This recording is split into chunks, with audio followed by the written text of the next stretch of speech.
Hello. Hello. Okay.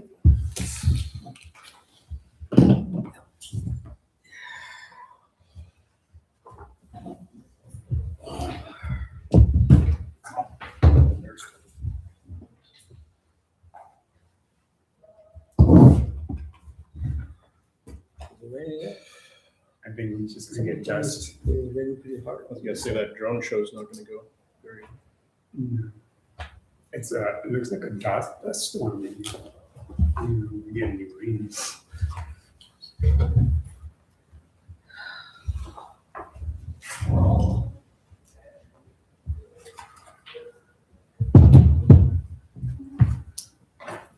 Did you talk to the mayor? Maybe before? You mentioned he was gonna be a little late. Yeah. They told me, last week. So we'll go ahead, Dylan gets started out of the delay. Is any other stuff coming? Good. No. Mayor's here. Yeah. Oh, yay!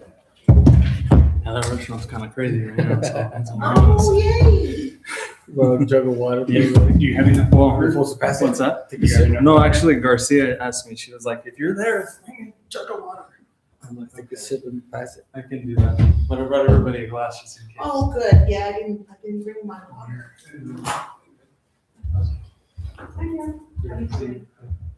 Doing all right? Yes, long time no see. Thank you for your help on the other stuff.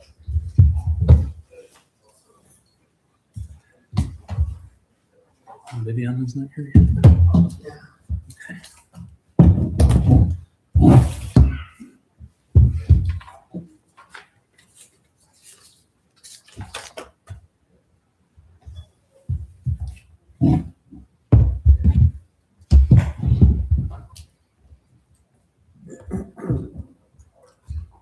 Your buddy, Johnson. that guy, I tell you, giving me a hard time. He likes to give the small town guys. I was like, no, No, Chief. no. Chief Hebe from Farmington gets it. No, that is true. That is, that is true. On that one, so. He gets a lot worse. Oh.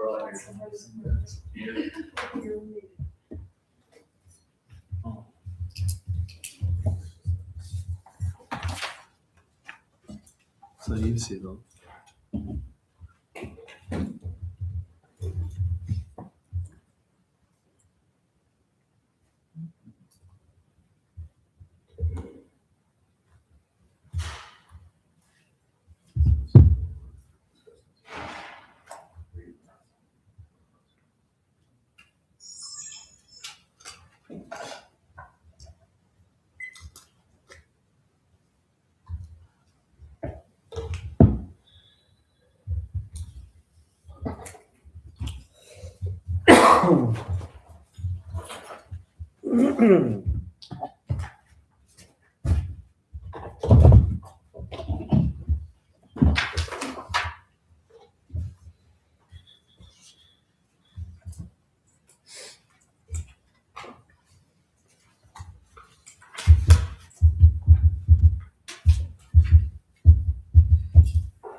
I need something more substantial. I mean, you can work that Oh, out thank too. you. Is your sugar drops or what? You need water too? No?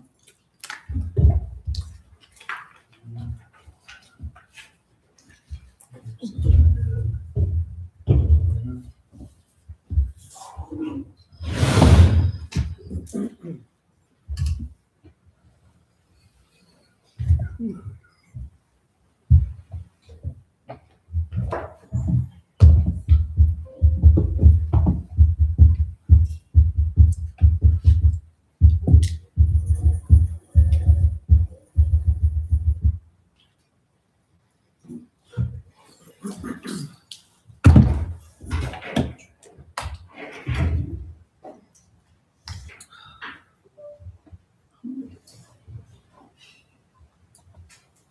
should have just knocked that little table over to you. Instead of using the chair. I obviously did not think about that.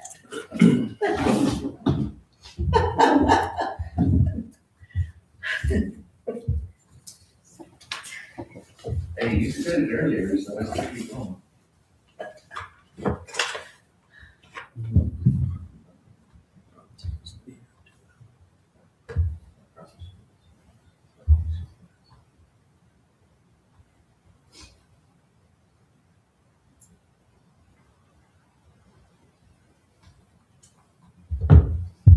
Give it a few more minutes and unless you want to just get started, but I think, Do you think Wait. what? because I know Garcia said she was going to be a few minutes late. I thought Viviana would be here by now. Give It's it, up to you. we can keep going. What do you It's up think? to you. I'm game for, Didn't like college, wait 10 minutes. Ours was 7. then we'll wait 2 more minutes. Hey, you guys were quick. What's that? They were quick with college. Well, we can catch anybody up too if we need to.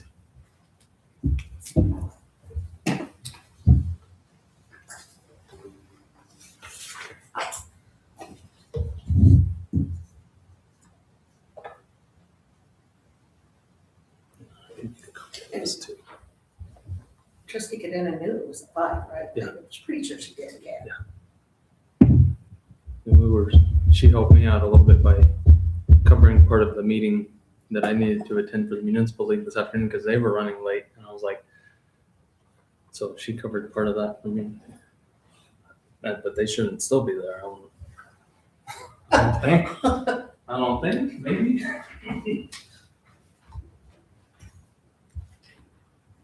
You can go to that UC conference. No, not this time.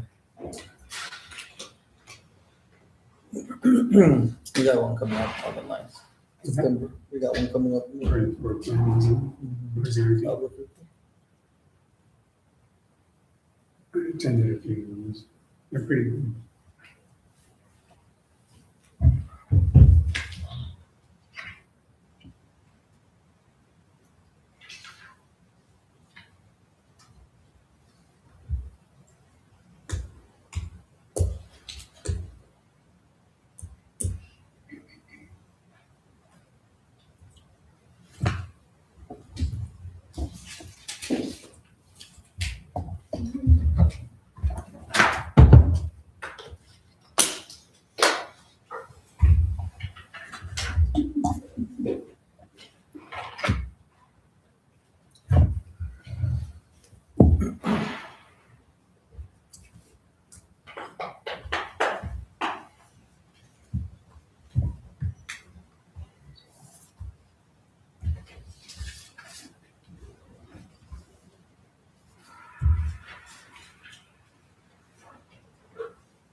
Okay, we'll go ahead and get this meeting started. The time is now 5:08 in the evening. Today is Thursday, August 27th, 2026, and we are here at the Mesilla Town Hall for a scheduled work session with the Board of Trustees. We are missing 2 trustees, but they should be joining us here shortly.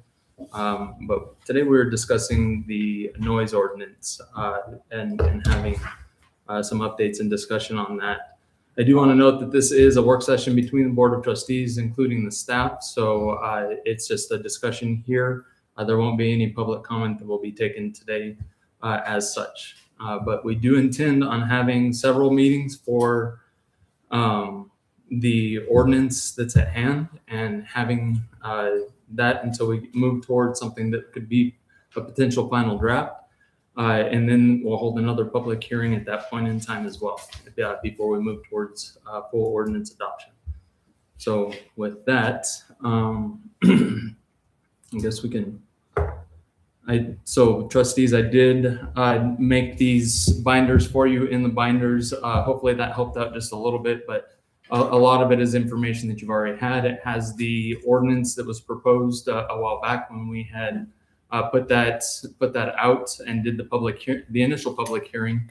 There were some questions that were asked on that day specifically, which Mr. Salazar will address some of those questions that were there. I did encourage the board to reach out to staff or myself to ask questions pertaining to the ordinance. So if there were other questions that arose before, those will be addressed as well.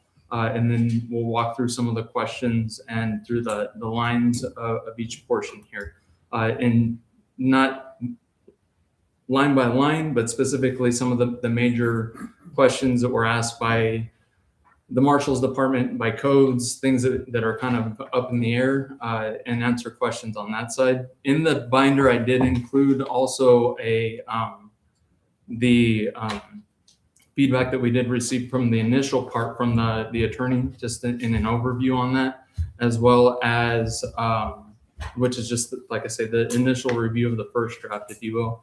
And then a review from, or not a review, one of the emails that was put out by the Marshal's Department concerning some concerns before we had actually moved forward with some of the parts where accountability, or not accountability, but where the clarification from the magistrate court was coming from in specific.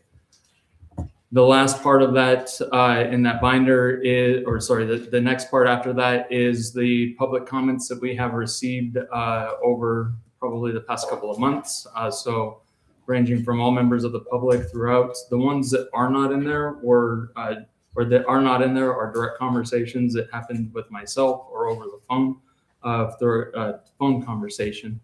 So unfortunately those aren't there, but I can talk on those if I need to, or if you would like. And then after that, we have the nuisance ordinance draft, as well as the recommendations from the attorney on that. And I have that after. So if we get to that, I would plan on that. My goal is to try to have this meeting no more than 2 hours, because a lot of the times during a work session when there's a lot of discussion, sometimes it's kind of a checkout point at that 2 hour mark. So I want to try to keep it at that point, and then we can continue if we need to or as we need to. Sound good? Okay. So just on that side. So with that, I mean, Mr. Salazar, I'll let you open up if you're okay with that. Sure. There was a couple concerns. Last couple meetings, I was trying to locate the exact day and time during the meeting where there were some questions by some of the trustees, specifically Trustee Navarez, regarding this ordinance and anything relating to that. One of the questions I remember was mentioned is in this proposed ordinance, or in this very, very rough draft ordinance we have in front of us, there's a proposal of potentially using a decibel reader to determine noise levels, because noise levels could be perception on who's reporting it and the day and time and such. But I did a little bit of digging, and I just got some confirmation that the EPA in the 1975 really put together a community noise ordinance template of some sort, and from there it evolved into a lot of municipalities adopting that and then making some modifications for their municipalities, and also Sorry, I'm so sorry. no, and also an organization called WHO, which is a World Health Organization, and they also work towards the health part of the noise, and confirm that some of the decibel readings that we have in front of us is not the standard, but is recommendations on their behalf to for municipalities to set. So that's what the decibel readings really were established, and again, it depending on our own municipality is to judge and mold to our unique town and such. I did send Mr. Nevada. He mentioned he's got a lot more other questions that he was going to bring up, but the one, I think that's the two questions I remember. But I invited him, and I did a lot of research to be able to answer as many questions as I could. So that's all I have for that part. Mm. Marshal's department. My biggest thing when moving forward with this is getting certain hours locked in Sunday through Thursday, Friday and Saturday to go along with the county and city. That would be plan A. Plan B would, I know there was issues brought up with the decibel levels of every day. Common items are higher decibels than what we have. I would like a plan B to where if the noise is within the time frame, but it's still disrupting surrounding businesses, surrounding businesses and stuff around what's making the noise. I would like the decibel reading to be a backup to just, you're in the time frame, sorry, we can't do anything about it.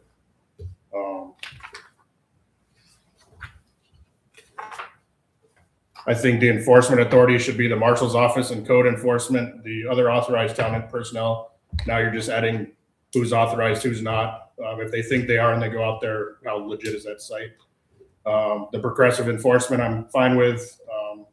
First one is a teachable moment, continues verbal warning, written warning, and then the citations. I've mentioned it previous under the current one, anything and everything breaks it, to include town events. And we all know we hold a lot of events here. So I don't know if they'd have to get a permit or how you want to do that, but I feel like the town should have some exemption. And then Lieutenant prepared a little more in depth on what notes she has. Or did I read everything? Yeah, that's fine. Oh. I don't think I have to read the whole thing. Mm-hmm. Do you want me to read the whole thing? So here's it. That's up to you, but they have copies. Some I love copies. Yeah. Okay, so- I don't mind. What I did do is pull some of the main questions as well, so that way we Okay. can move forward on that. I mean, my biggest issue with being working those hours when I worked swing shift and even covered graves, and even during the day getting those phone calls as well. So I experienced it. So it's things that I know the deputies are experiencing as well, is being faced with the fact that it shouldn't only be left to officer discretion, and having more of a set standard and ordinance that the deputies and even ourselves can follow. Just that way, there's no argument with the business, there's no argument with the residents in saying, hey, this is what's in the ordinance and this is what we're following. It's not left to discretion or the opinion of the deputy, because in that sense, something that might not be loud for myself would be loud for somebody else. And that's my biggest issue, making sure that we do go forth with an ordinance and put something in place for the deputies to be able to cite and follow, and it not be an argument with the resident or the business owner in, well, are you not hearing this? Or don't you see that it's loud or anything like that? I don't want those arguments to continue, because that's what it's been. And it does tie up resources. It does tie up us having to go out there. And I would like to set more of a standard, so that way even the business can be aware, and not just any of the businesses can be aware and say, hey, if a band's being loud, they can get a decibel reader, and maybe even include what decibel readers will be allowed to be used, and being able to say, hey, we have to keep it under a certain decibel, because then we can get cited. So whoever they contract, the business can also get on the bands, music, any kind of entertainment that they decide to go forth with, they can let them know, hey, please don't go above this decibel, or keep, be conscious of it. I think just setting a standard would help everybody overall. Mayor, I have a follow-up question. So you mentioned initially you mentioned residents, other residents, but then you mentioned that just one business and one resident. So is this just focused on one business No, so this. or resident? No, this came forth when we Okay. were getting frequent calls, and that's was something that, I mean, anything that we look into, even if it's burglaries, even if it's trespasses, it's gonna be based off of what we're getting. So if we're getting frequent calls on something, I'm gonna look into it and Okay. say, hey, is there something that we can do? So what other noise then calls have you gotten throughout the town and their location?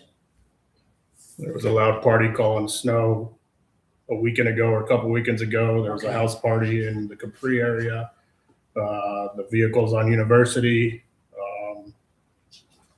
We've gotten muffled. Well, I don't think we've gotten calls, but in the past, motorcycles revving at the plaza or coming down Avenida. So it's not just based on one thing. It's a summary of. And I would say, I mean, it's hard to say over the years. I think even when I first started, it can range anywhere from it depends on the day, the time of day as well, because if it's like during the morning and you're getting there was a time when we were getting calls from McDowell area because of the school and all the kids coming out, and it's like, we can't, we tried our best and there was things that were changed, but we can't stop kids from yelling and you live near school. So things like that where it just varies. Construction on University has progressed, but there's a time we were getting calls for the loud noise that construction, the crews making, and there's only so much we can control, but at least there's things that we can go out there and say, okay, with the decibel reader or with this, you guys are in violation of our ordinance. That's where I'm saying is having just a set standard instead of just leaving it to officer discretion would help out overall. That's what I'm saying would be a solution going forward. And I have a follow-up comment about the officer discretion, and I agree that we need something more standardized than somebody's basically opinion Yes. about this, and it's not gonna work doing that at all. That's a follow-up question is, I think the trustee asked about how many have been received.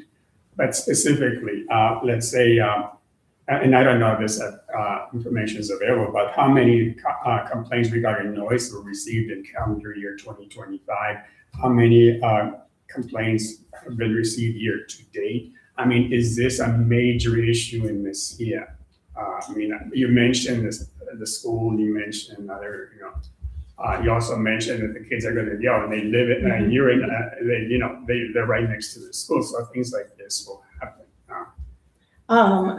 So I send out monthly to the BOT, and that's public record as far as like the calls we get from Ms. Merca, the Mesilla Valley Regional Dispatch Authority. They're the ones who log all of that. So we're able to get, or anyone can get those logs. And yes, I would say that noise complaints and noise, it depends what they categorize it at, but I want to say noise complaints, loud party. Sometimes the dispatcher might log it as a loud party complaint or a frequent patrol, depending what's being asked for. But then we go out there and they're saying, well, it's because of noise. So those would be the ones I would categorize under that. Those three would be like a loud party, noise complaint, or frequent patrol being requested for the area. And then you mentioned the decibel readers, but is it possible that decibel readers may not be always accurate, and the measurements can vary? So Yes. I also mentioned about the decibel reading, but they do sometimes they do not reflect human perception of a noise. But a noise, the one person may not annoy another person. So, are decibel readers really the only way to go? Is the question. I mean, because I think you mentioned time frames. The word was you're talking about like hours during, Yeah, like Sunday through Thursday. I think it's on because I 10 to 6. and I think quiet. considering that the measurements on decibel readers may vary and they're not apparently not reliable. I don't know. Do you have any more data on that? 6 to 10. Would it be more beneficial to the town to lean in more to the hours of operation instead of just saying decibel readers? Because again, it's like what the terms are used, in the eyes of the beholder. It's in the ears of the beholder. It's not necessarily, the hours of operation are very definite. If these are your hours, this is where you can operate during these hours and not be in violation. I would rather see a standard that is easy to understand and easy to follow. The officers, the public, everybody else who understands what the hours are. But decibel reader, I still question about these standards. I mean, the response from Mr. Salazar that they were developed in the 1970s by the EPA, well, way over 50 years of that. I mean, is it anything more current? And my other question during the other meeting was, would it be possible for the town of Mesilla to develop their own decibel level? I mean, considering that would be reasonable. I think the key word here is being reasonable. I mean, all around being reasonable, because we do have, we have a unique community where there's an and the property lines are almost run into each other. I mean, sometimes all the buildings are connected. So the issue of reasonableness comes into play. I mean, because that's the work I do for a living, is working on investigations and workplace things. And the issue of reasonableness is important, because when I look at the issue before me, I say, are each party being reasonable in what their expectations of what should be done? So I think hours of operation would be a more reasonable approach, or what are you going to call it, time frame, hours of operation or time frames, so that everybody is on the same page. With the decibel levels, people are not going to be on the same page. Yeah, I want the designated time frame like the county and city has. That'd be the best one. That's the starting point. Like the decibel readers, I wouldn't trust those completely either, because it's going to pick up passing cars. Someone honks their horn. Someone speeds up. Exactly. Someone revs. A dog Yes. barks. So you're going to pick all that up. So then we're going to have to distinguish where the rest of that noise is. That full noise from the complaint, or is it outside noise? So I totally agree with you about the decibel. Yes, and that is what I see as a problem. Yeah. And then the decibel, I guess the levels, because I asked, could we develop our own standards? I mean, but those, in what I have seen, somebody mentioned about a vacuum cleaner being in violation, use of a vacuum cleaner. I mean, so are they reasonable? Again, going to that same word, are they being reasonable? I agree. And I think that we did get some kind of stats from codes, right? Codes going out to the plaza or business areas and getting decibel readings. Now, I do agree, as long as there's some kind of standard for the deputies, is where I want something that the deputies can say, hey, this is what we're going off of and this is why we're citing or not citing. That way we also have an answer for the residents, the community, and the business owners of Mesilla, is we're not just going, well, I didn't hear it, or I'm not, agreeing with it being loud, or they turn it down by the time we get there, or anything like that. But we can also go based off of if they have a recording, is it timestamped? Is it something that we can also go based off evidence and say, hey, this is something we are going to cite on based on this ordinance. I just want something that the deputies can have more of a clear guidance than just, oh, it's left up to officer discretion. That's basically, And I agree with we either should one. all have, we should all understand what that is. I mean, the residents, the business owners, the board of trustees, the officers that are involved, everybody understands what it is. It's not a matter of what I'm hearing or my perception of the issue. This is the reality. Hours of operation, this is what everybody would agree to. I hope, that could be the direction we take, so that we can have something more standardized that is easily can be interpreted. So are we kind of in agreement so that you guys don't want the decimal readers? I don't want to rely on those as that's our number one. Okay. The operation or the times that are allowed is what I would want to go off. That's what I grew up with when I first started here. Right. That's what we do in the county when I was with them. It's always easier to say, hey, 10 o'clock, 11 o'clock, cut it off. If we come back at 11:01, 10:01, you're getting a site. And that works the best in the previous time to where they're like, cool. And I agree with trustee Nevadas, we all have to be on the same page. But my main concern is the officers, because they're the ones that have to hear the complaints, have to keep reporting it to it. Yes, the residents and business will come and talk to us about it, but they have to deal with it 24/7. We can just take the phone call, but if you don't, and the problem is with the ordinance and we add the decimal readers, does the county have a decimal reader? So that I've never seen them use it. It's in the ordinance. It's in the ordinance, but it's number one is the operation time. Plan B is decibel, but I've never seen And that's a city or county person Since most pull of that. our tickets, well, all of our tickets go to the county, we kind of have to match the county.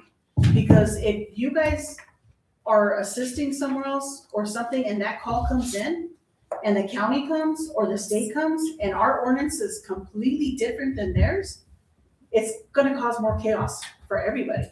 Actually, that's So- a very good point. So, if they call, if Joniana County shows up, the state shows up, or the city comes for that loud ordinance or whatever apparent reason, It's uniform. yeah, whatever, exactly. They're not gonna be like, well, I don't know what to tell you. So we kind of have to match what they Theirs do. is very low too, though. Yeah, Yes, and but that's we what I was can- gonna say, is but that we what can you just take have that is decimal off. a mismatch of the city and the county for Right. the most part. So, because the city and the county aren't, Well, I'm just they're saying, not as the an same example, either, if they're busy, but And I the know, I county- see what you're yeah, the saying. county comes in, they're not gonna, hold on, let me call Marshall and ask them, hey, what's your ordinance on noise? And before, and I'm sorry, No, go because I ahead. don't wanna lose my No, train no, of thought, go, because go. this is why I was asking, because I'm gonna lead into this other issue of concern. And that's why I asked about the different properties and where you're getting calls. Because what you named were areas in residential zones. So we need to distinguish So- residential, commercial, I know. And because then I was gonna, my follow-up was how many calls from residents around Palacios, around Madeline's, around El Patio, and now we're gonna have an Airbnb right across the street from, right there in the commercial zone. So I'm just bringing that up as well, look, the zoning and how. Yeah, because I agree, the residential, the farming, the rural, and then the plaza entertain, whatever you want to call it. But our plaza is different to where it's overlay with residential and commercial and bars, restaurants with patios, that the city doesn't have that. There's some residential around their plaza, their downtown plaza, but it's like a block away, 2 blocks away. So I can't compare that to anything in the county, anything in the city. I would say Ruidoso maybe, because of all their B&Bs and their entertainment street right there. But Oh, that's right. ours is so different that it was residential, but a lot of that's turned into commercial and restaurants and businesses, but there's still a sprinkle of residential in that area. And I do absolutely concur that we need to have a standard, absolutely. And that's also because of liability issues. And I like the hours of operation. I do think we need, also think we need to look at this, in the zoning, like residential, yeah, you're in Messiah Park. It's like when I was gonna say busted, sorry, in trouble in high school, in a residential, throwing a party when adults with permission. Anyway, I said, See, but if we go off these decibels during the daytime, 6 a.m. to 10 p.m., a pecan shaker is going to break that. A tractor plowing a field is going to break that. Trash, our people that pick up our trash are going to break The it. mosquito guy. Public Works trimming weeds with a weed whacker could break it. So I don't want to rely on these decibels because, like you said, and it's been brought up in the past, a vacuum is louder than 60. Or But here's the other thing too, Blender. though, is like, so I was walking the other day, And I got to Don Felix and I heard kids and laughing, yelling. Guess where they were at? Playing at the baseball park field. And that's a residential area with the baseball field. Are we gonna have to tell them? So it comes back to. But under the current one, The current one, If- yes, exactly. a kid Under the laughing current 'cause he one, hit a home run, We have to you're tell 'em- breaking it. Right, we have Right. to tell them no. You know, so it comes back again, I'd rather do, like you said, the hourly, because I would hate to see those kids telling them that, you know what, our parks are gonna be empty. Nobody's gonna wanna come. And then, no offense to anything, don't take it offense. Please, I don't know how else to say it, if you have an autistic kid and is clapping loud or making noise out or something, and you get called for a loud noise on that, and it's an autistic kid that can't control himself, that's gonna be an issue. But the other issue is that You know? some residents install batting cages and to Right. practice. Have you heard them when they're hitting that? Yeah, Yeah. I mean, a baseball or softball on a metal That's why bat. I think. It's gotta we be need to louder than these careful decibels. because everything's gonna be a complaint. I mean, Right. Yeah. And you don't have the staffing to deal Yeah. with this at all. We need to be practical and reasonable as to how. But sound travels crazy in Mesilla. Well, At my house, people are shooting at the dam and it sounds like they're a field away from me. Yeah, it's And true. same thing on graveyards, if I'm driving through a neighborhood and I hear a scream, it's nowhere near where I'm at. It's Right. Avenida, it's past Avenida, so the sound travels crazy in this area. So from the statistics, Code Scout, were the decibels very sensitive, like the decibel reader, was it very sensitive? As I'm listening, the decibel reader is not a black and white I thought. piece. It's just a tool that an officer has to measure and justify if it has to go into criminal charges or violations. An additional piece of evidence you take with you. It's not something, if it's a weed whacker out there and the decibel is over 65, then, you can justify that that's a reasonable noise due to the landscape.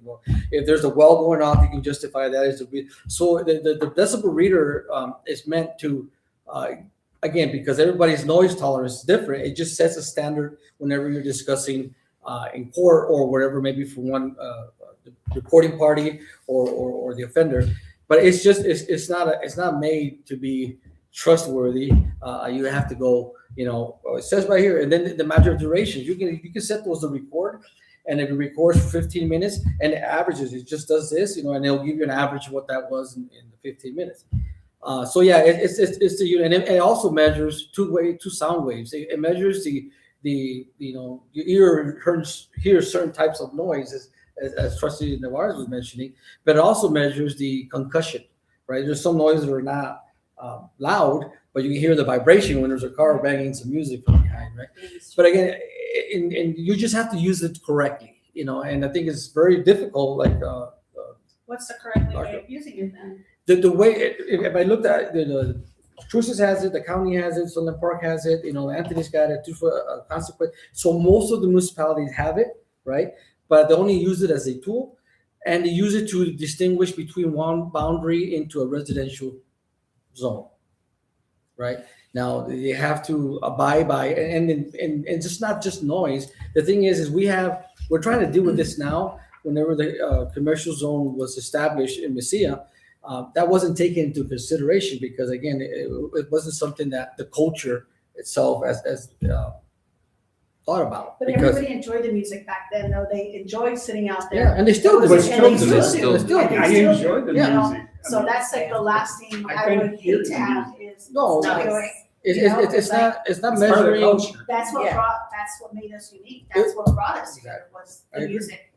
And that just gives you a unit of measure. It doesn't Right. say that you can't have it at this level or at this level. It just gives you whatever that unit of measure you all want to talk about, or not use it at all.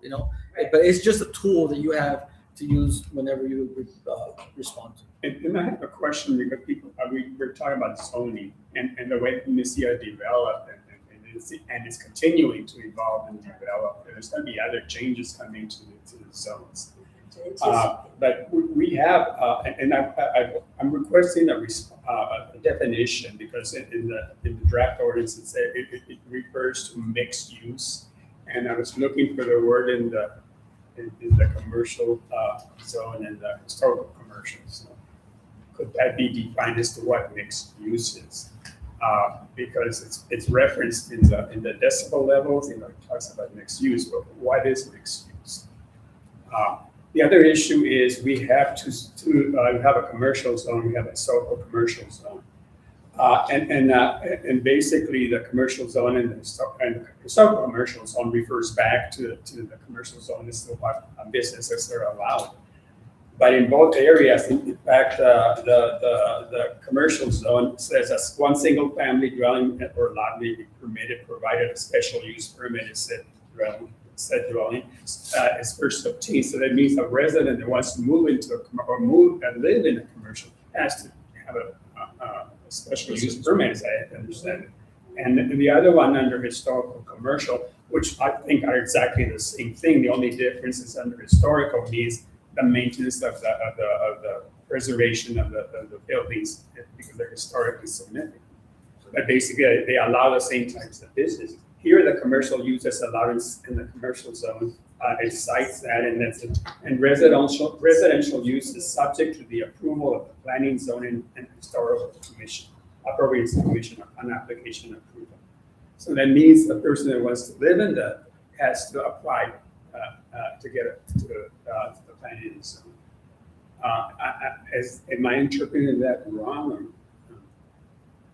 in other words, the emphasis in both the commercial zone and the social commercial zone is on the business, Correct. not the Well, rest. that's why I That's think the way we look at have. it. And it's a significant thing in both ordinances. And if we need a legal opinion, we could ask for one, but I'm just curious about that because it really emphasizes the use of the property in commercial zone, the so-called commercial zone, to be commercial, basically. Just to tell you about that, huh? Because that's, I mean, look at our zoning map all the way around. Whenever we have that, we have general commercial, we have historic commercial, we have historic residential, we have residential 1, we have farm, with 3 acres, farm with 5 acres, right? In our ordinance, we also have several other zones, but they're not applicable to what we have within our current zones that are established. But I think that's where you take that into consideration, and that's part of this discussion as such, right? So should we, the overlying in that is which we've kind of already moved towards that is do we have a blanket code that covers the entire town as a whole, or parts of it that might apply to it, like the time applies to the entire town as a whole? And then it goes zone specific after that, or what does that look like, right? So then, as such, right? But I think that there are some taking from what the Marshal's department had, as well as just diving down into some of the questions in general. There's some clarification that I think needs to come out of this discussion today, and we're hitting a lot of those points of where that clarification is. A lot of great discussion. But maybe what we need to look at is just knock out specifics, all right? So we spoke on time already. So the time that we have in specific when we're looking at the time is the proposal allows for, we're looking at 10 outdoor amplified entertainment until 10 p.m. Sunday through Thursday, and 11 p.m. Friday through Saturday. Friday and Saturday. And I was gonna suggest on that to move it to midnight because that's what the county has, and I think the city does too. Yeah. That's always make what it- I've been. Yeah. So midnight for outdoor amplified entertainment in specific. Or Friday through Saturday. But that's It's just Friday, Saturday. and Saturday. Just Yes, Friday and Saturday. yes, 10 p.m. on other days of the week though. yes. So midnight, Friday through Saturday, and then 10 Sunday through Thursday. And under the town code, I just want to bring up, because we're focusing on residents, business, school, we're focusing on like places, but this also applies to persons. Like the officer an officer's peace cannot be disturbed.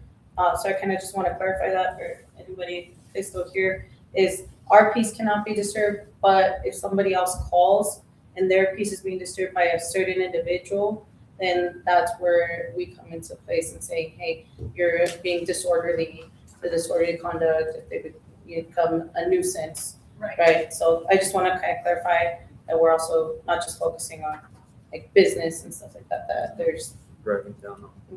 Well, and I think that's the distinction, and just to touch on that, is that in this, just as we have the, the progressive, and it's not progressive discipline, I forgot what it's called, but it kind of is that, right? So we're moving towards progression on that, but in the penalty and in the enforcement. So we're speaking to people about it, and I think that that's where officer discretion truly is and should be allowed. For me, in just the thought where we do keep that no matter what, because outside of that, because it could be us having a conversation like this, and we're, I can have a tendency to talk loud, especially when I'm talking with other people next to somebody else, and that might be disturbing the peace after midnight on or when we're leaving the bar, or whatever the case may be. But that should be at officer discretion on. But that's also a point of that progressive,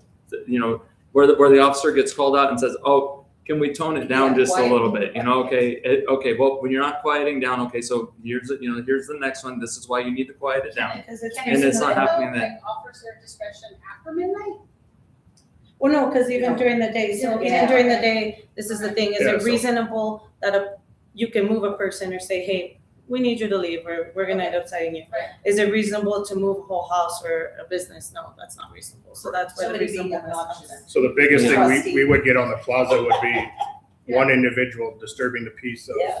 more than one person or family, then we come in and that's Right, disorderly. okay. I think that happens. Another comment before I forget is there's a references to the overlay zone. It mentions the plaza and then surrounding areas. It's very nebulous as to what I interpret surrounding areas and somebody else. I think we need physical perimeters for this. Is it Highway 28 to Calle Principal to this street to that street? So we know that this is the area that the overlay zone. Would it be over street addresses or would it be under zoning though? Would be the overlay doesn't like necessarily zoning. It says the entertainment district. Right. What do we consider the entertainment district? And see, when we were working on this, the thought of the entertainment district is our historic residential zone. That's the overlay in that, in saying that we have that, unless we wanted to define it to be a block or 2 blocks from the No, I'm plaza. just But throwing that out, yeah. that's the other part of this discussion is what direction and clarification do we need on that? But that overall, that's what the intent was to have the plaza overlay, because the plaza sits pretty much in the center of the historic commercial zone. So that overlay would be But the that comes back again, historic like commercial Ben zone. said, Marshall said was the noise echoes. I hear it at my house, I know you hear it at your house, it comes back again with the overlay on there is like, it echoes, it's just like back to those kids, they're in a residential area and I can hear them in the commercial, So so. there's nothing that can be done about echoing. Yeah. Like I said, I hear all kinds of things and not even close by. I agree with you. Yeah. I even hear the shots forever. Yeah, from the Yeah.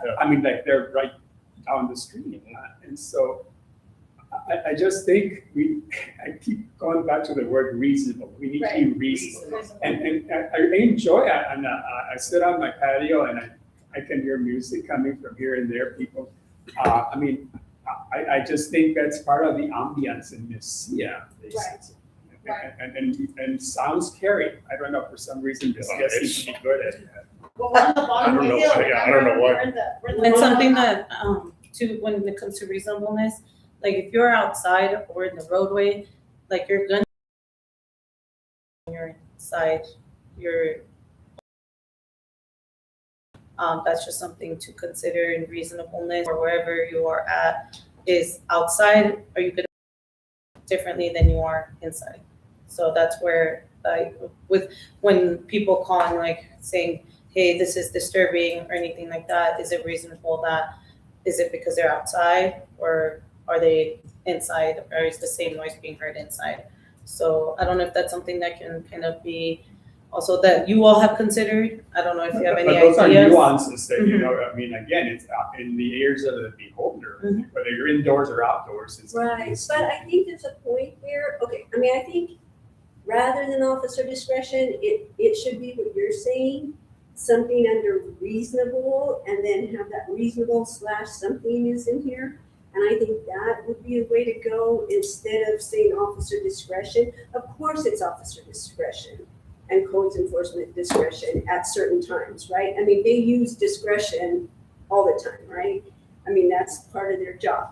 And so I think that we need to frame it as it within a reasonable framework of whatever it is we're doing, you know, and not pinpoint the officer, but just what would reasonable people do? And I think the inside-outside thing is valid because I think like if you're going to be out on your patio all the time, you're going to hear a lot more sound that's going to be a lot louder than if you're inside. I mean, it happens at my house. I can hear a lot of things happening in Mesilla, and I'm a quarter, you know, I'm up in the country almost, right? But if I shut my windows in my Adobe, I can't hear anything, right? But if I want to open my windows because I want air going through, then I'm a little bit more disturbed. So it is, I think, what they face though, and we need to be conscientious of that. Yes, it's in the sound of the ears of the beholder. But we have to be reasonable with them. Like if they're going to be called out because somebody stepped out and suddenly they're bothered, if they just went in, they'd be fine, right? If it went in their house, probably. I mean, I think that's reasonable to say 3 doors down, they're having a quinceañera after party or something. People, are outside and they're getting disturbed. If they went inside, they'd be fine. So I think the officers, being reasonable, could say, this isn't that loud. They're having a party, but they're within reasonableness. Nobody else is complaining, within a 3 or 4 block radius, something like that. Maybe Does that that makes make sense. sense? Yes, That, that would actually better than inside and outside. yeah. And I was just trying to say kind of in reference to No, things well, I've seen. Yes. Yeah, I think But maybe inside the and fee- outside is valid, because I think you can make yourself annoyed if you're outside and you don't like it, right? And if you went inside, you'd be fine. But the other thing, so we're talking about time of day, right? We're talking about length of time though, because I mean, if somebody like ringing the bells, it is the hour. I mean, they do ring every hour, right? But they ring for a short amount of time. I mean, is that a thing? Is if The somebody's duration playing of- music, duration, length of I time, think that should be duration. taken. Yeah, into I mean, is somebody playing their music for 6 hours, or are they playing their music for 5 minutes? Or is the yelling, 5 minutes ago they were screaming at each other. They get there and there's no more screaming. Should that be an issue at all? Probably not. I mean, maybe they would check for other things Mhm. besides Yeah, that would be Like a bomb. that'd be an investigation. I mean, that would no longer be noise, right? There's tape around that. Checking for safety There's issues. tape around that house. Yeah, but duration, right? I mean, we should reasonably look at duration, right? And When we is that? should, and I think decibels are a tool. I think even if the county and the city don't use them, if it's a tool, it's a tool. It would be like saying, don't use your glasses just because I can read this doesn't mean I can't read it better with my glasses. I'd like to pose a question though, because if you decide to reside in the entertainment district, Mhm. is that a factor? Because It is. I mean, because you're smack in the middle of a commercial It zone in the entertainment, whatever I overlay. think that's reasonable. It's reasonable that if somebody has their residence in the entertainment district, that maybe their tolerance or our reasonable thought about that is that they're gonna have to tolerate a little bit more noise in a general sense. Because it's reasonable to think that there's entertainment, right? That Palacios Patio, Madeline's, Digit, all of them are going to be, and we may open for more entertainment things. We don't know that they're not gonna move around, that we're trying to fill those buildings. I mean, that's part of our goal is to fill the empty buildings with businesses, right? Or people, but knowing that they may be subject to noise. And the other issue is, during the comprehensive plan review in 2017, 2025, we talked about Highway 28 being completely developed as our commercials. Right. We are encouraging commercial. Right. And we gotta fill some of these old buildings or they're gonna collapse, right? I mean, we got to get people in it. And then zones, I think we really have to do differentiate zones, right? I mean, there's commercial zones and then there's residential. But you see, A little bit. where I live, I have You're in cotton this- orchards, Yeah. and so they come and shake the trees, they do all kinds, but we're in an HR zone. Right. We also have farm animals, roosters, and I enjoy the chickens and the roosters and the Right. sheep, and they have Right, goats but around I'm the just saying, corner. that would still fit into your reasonableness, because you're not only putting up with goats and chickens and tractors, but also with music and parties and stuff from the plaza. I don't as much of that, but I do have to pumps, oh my gosh. Pumps, water pumps. And since we're not irrigating anymore from the river, the pumps are on and they're on all And they're night. 24/7. And they are very loud, so we gotta think about that for rural farm and RAs, that pumps are a big deal. More so, I mean, even with the trees, you're thinking, okay, there's a season for the tree shaking, but pumps, they can go for a long time, But almost all in the year. past, within the town thing, the agricultural thing, I mean, Right. for us, the important part. The zone, Because- I think we gotta think of zones, like, are we gonna, We can't tell farmers not to do this because they're. right, that's what I'm saying. So, and I that- would like to sometimes say, I can't listen to the pumps any longer. Okay, and then the mixed use, I think it definitely needs to be defined because I think it does confuse people. So we just need to put a definition in that mixed use is, because we do have mixed use. We have people living within the commercial zone, not even this, some historic commercial, but we could have people living on Avenida de Mesilla, which if we claim all of that is commercial, there's potential for residential in there. But, so we've got to call it something mixed use, right? Well, a lot of what we're talking about is the noise and the levels, but really, in my expertise, it's the land use thing, right? It's a land use because Right. you establish zones. For instance, rural farm. You don't call it rural farm mixed. You don't call that zone mixed use because there's agricultural and residential in there as well. True. You don't. Commercial is commercial. I mean, yeah, you're gonna have residential throughout any of those zones, but it's what's dedicated for. What is the use, land use dedicated for that zone? Okay, And so that's- can we get mixed use out? Because I agree with, when I read it, It's confusing. when Or I read deceiving. it like Trustee Navares did, I was confused by it, because if we don't use it commonly, I know that people do when they're writing up documents, and we heard it during the comprehensive plan, but we don't really have that in our ordinance, and I think it does create confusion.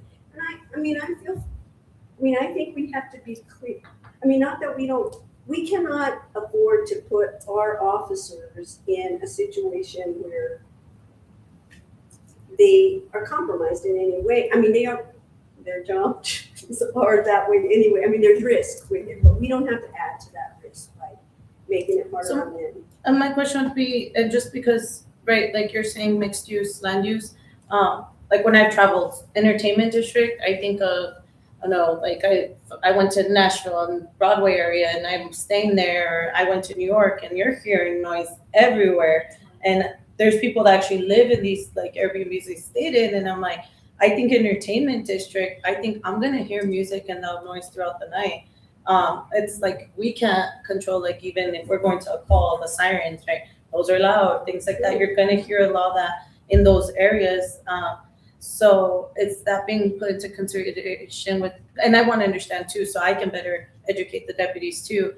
Entertainment district, is it gonna be that zoned off area of the plaza, like that square that we see? Is that what we're gonna consider that as? That has to be defined. Yeah. Okay, and that's what I wanted. That's what I was That's- asking, do that's we have the perimeters discussion. around? That's what we're asking for. I agree with trusting about us is the perimeter of like how far do you think, you know? I mean, And the other thing you Eventual Because mentioned, station. it could be norte to sur. yeah, it could be whatever the decision is, but you mentioned about entertainment districts, if I go to the French Quarter and I decide to stay in one of those hotels on the French Quarter, you don't get much rest unless and the same thing in Austin, they have entertainment districts in a lot of areas across the country, in Europe, in Mexico, and so, it's something that you understand that this is gonna happen.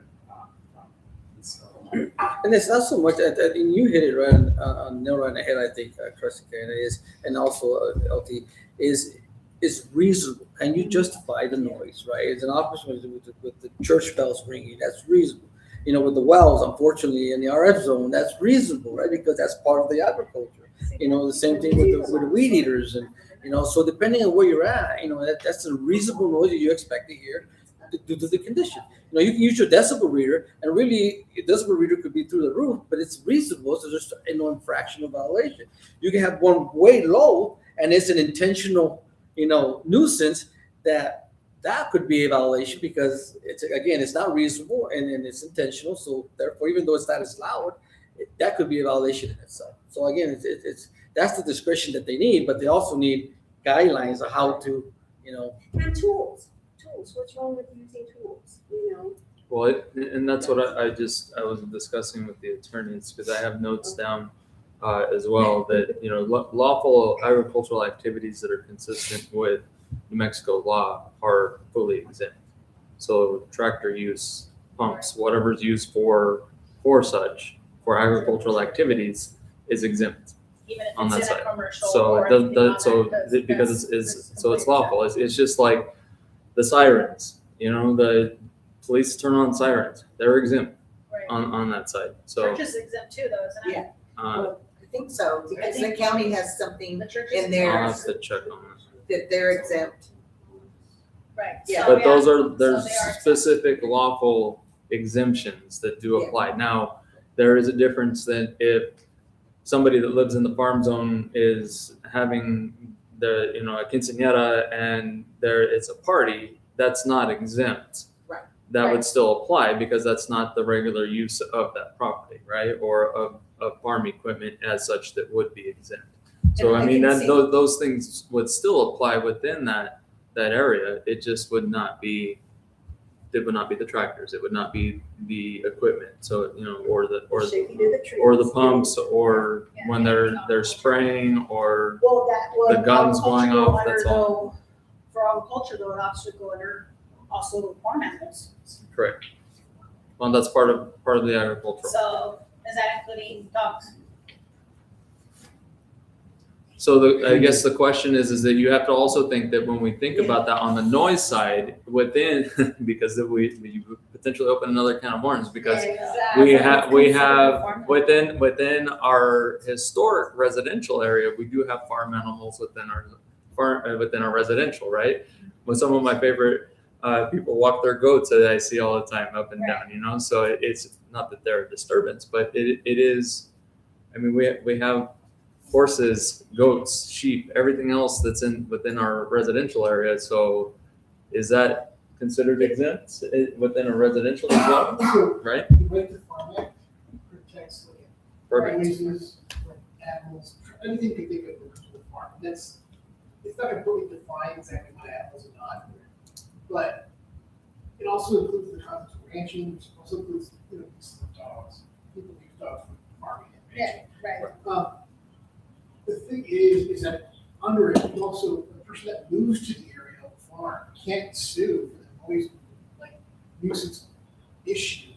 And also, I moved myself to a farm, Cleveland's what hasn't happened in Mexico, right? Farmland, it gets encroached upon as lots are broken up, families move on. And then all of a sudden, now somebody's next door to a farm, well, they can't sue for that noise issue. You knew you moved to a farm. Well, Like, we already Under the went, statute. I went through that personally with our bees. Another person came in and moved next door and they wanted us, they got thrown out of court within seconds. Yeah. Yeah. because they can't. But what I'm talking about is dog park. You know, like, I've seen policies where they state like, there's a certain limit, like 30 minutes, and then this one I think it says says, like 5 minutes an hour or something like that. I've seen it, I think I saw 30 minutes. So Stephanie, I know from personally dealing with this in the city, that animal control is not going out for dog parking anymore. Continuous parking, from what they told me. And that's common practice with just about all municipalities that I know. Anthony Chaparral, Sunland Park, same thing. They don't come out for noise because of dogs barking.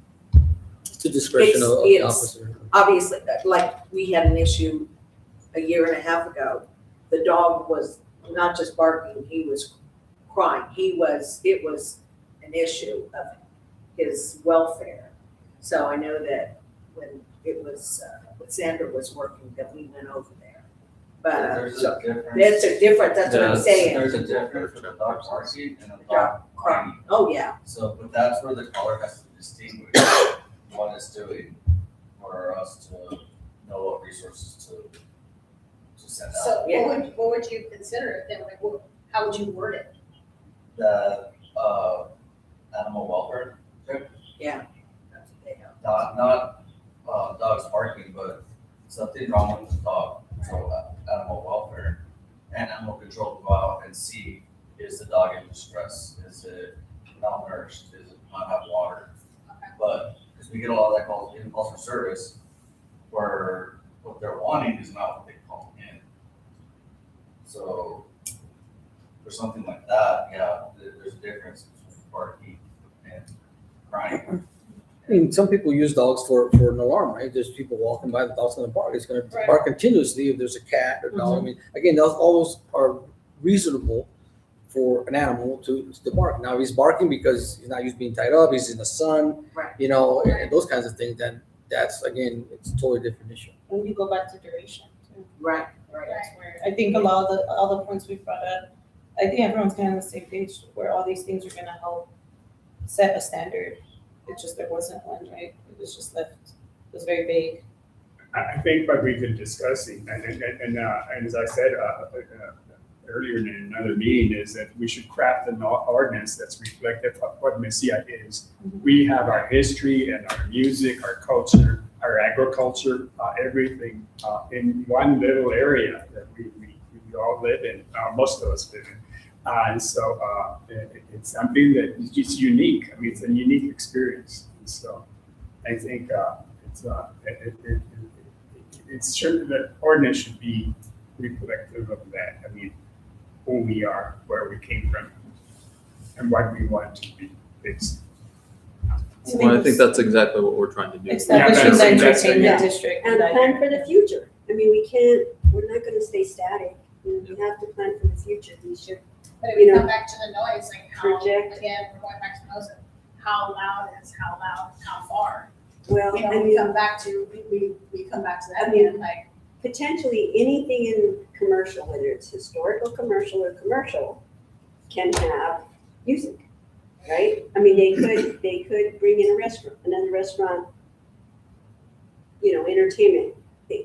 So we have to, that's what I mean about thinking about the future is, and, of course, if we ever expanded out our commercial or historic commercial district, but even that, we have to say how far any change could happen. We could get an entertainment anywhere in that district, right? We would have to approve, that's the ordinance, that's the law, that, I mean, if they came in and said they wanted to open a business, and, I mean, buy it and set up a business, so we have to think about that. What could the future bring? How many of the buildings could potentially have? But there's a lot of potential because look at how Mesilla has changed since I was a little Yeah, kid. yeah. And basically, it's just changed tremendously. Yeah, so we should think of, I mean, we can't think of everything, but we should at least think of what the parameters are with what we have today as borders of commercial and historic commercial, right? Because that way we're thinking about getting those buildings filled with potential. I mean, they may not have entertainment, they might just have restaurants, but they could, entertainment outside. And here in the valley, so with the weather being so hot, it might just be the fall, winter, and spring that we have people outside, but still, that would be our tourist season, you know? Well, and that's where in the original intent of and in the heart of what is here is we have that district defined, however Right. that may be, right? Right. So then we have the entertainment district, an overlay of said commercial district as it is, commercial, historic commercial, whatever the case may be. So then you have that outer lying area as such, which is that. So then with the way that we were looking at it was to say for distance wise was that it would be to the nearest, that like if we did a decibel reading, that would be at the nearest residential zone. So if it's a place that's in the middle of that area, then that decibel reading would be taken at wherever the nearest residential point is. If it's a place that sits directly on the edge of that district, then it would be 150 feet from that business to wherever that point is. So then you're going 150 feet within the residential zone and taking that reading there, not at the business itself. Does that make sense?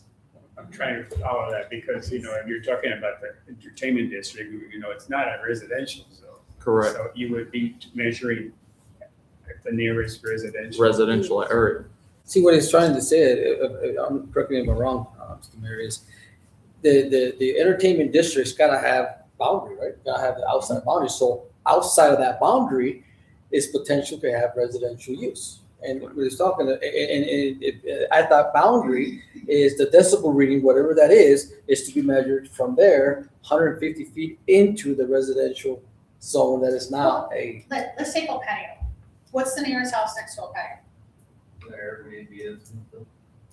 But that's in commercial. It's not. That's in commercial. That's commercial. That's in So commercial. So it'd be down, Lujan House would be the nearest residential. It would be the blue lines. Right, so they would have to go to, by her house to read the meter, right? No, it wouldn't be at the Lujan House because that's the nearest house, but that's within that's like right there. So it's not directly on the edge. So if it was in theory, then it would be 150 feet from that because El Patio is pretty much on that line. So you would be going to Bert McClure's house and taking the reading there where Bert's house is on Colon. That's where you would be taking that reading from, not at the Lujan House. At what time though? What time is it? And that's where it would be with, if it's outside of those bounds or at the officer's discretion, if it is unreasonable noise. Would we be And I able think to that's set- where we have to define what, Yes. and specifically define what is unreasonable, because otherwise it's gonna be left for interpretation. And that's where that becomes, because I don't know how that's gonna hold in court though. Yeah, but I don't know, because then again, you're asking someone to be subjective, and I just don't know how we get to that, what is unreasonable without. Well, I think that's where, so when we think about it, that's where the plan is, where it's the, is that it? No.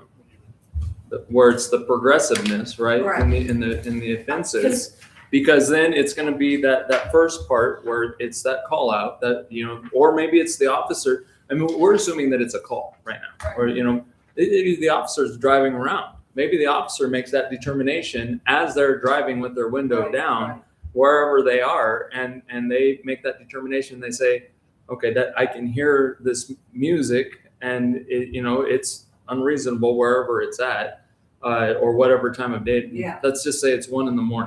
for all on a Saturday, right? Yeah. So then we know that we're out of compliance. Right. We hear Right. that, so then the officer goes to that.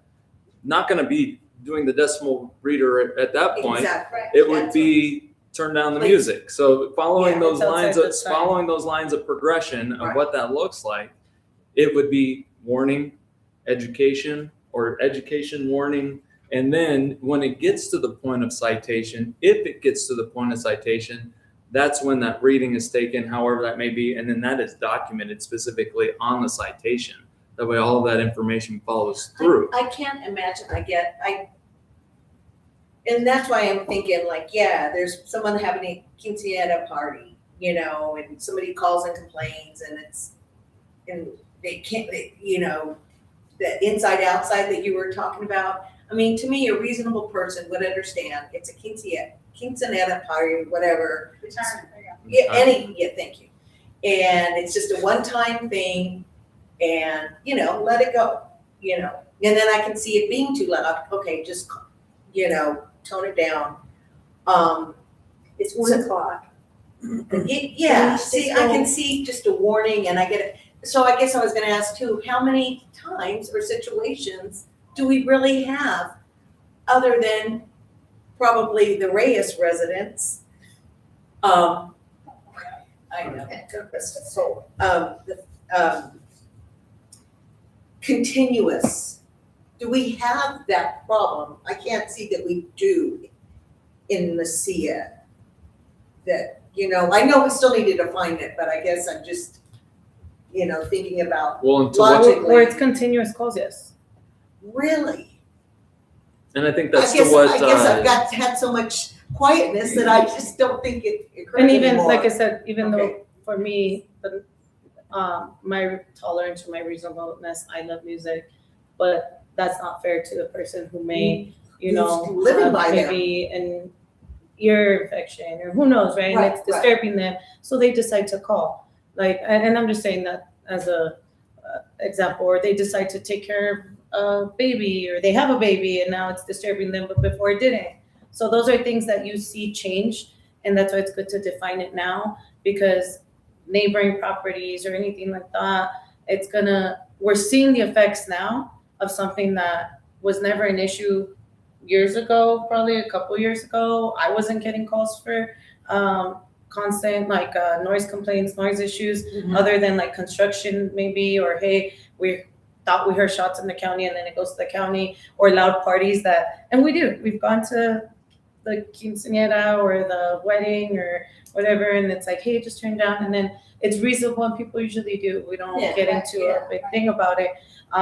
During COVID times, we saw it where, hey, people were calling on each other for having more than 6 people outside. Oh, yeah. So, Oh, yeah. I mean, who's to Yeah. say we're not gonna Oh, see yeah. that again, right? Like, and hopefully not, but those are just things that defining it now is gonna just help our department and the community just work better together. So also you all as the board trustees and the mayor aren't getting the complaints of the officers aren't doing anything. It's not that we're not doing anything. We're going out there. We're frequently patrolling.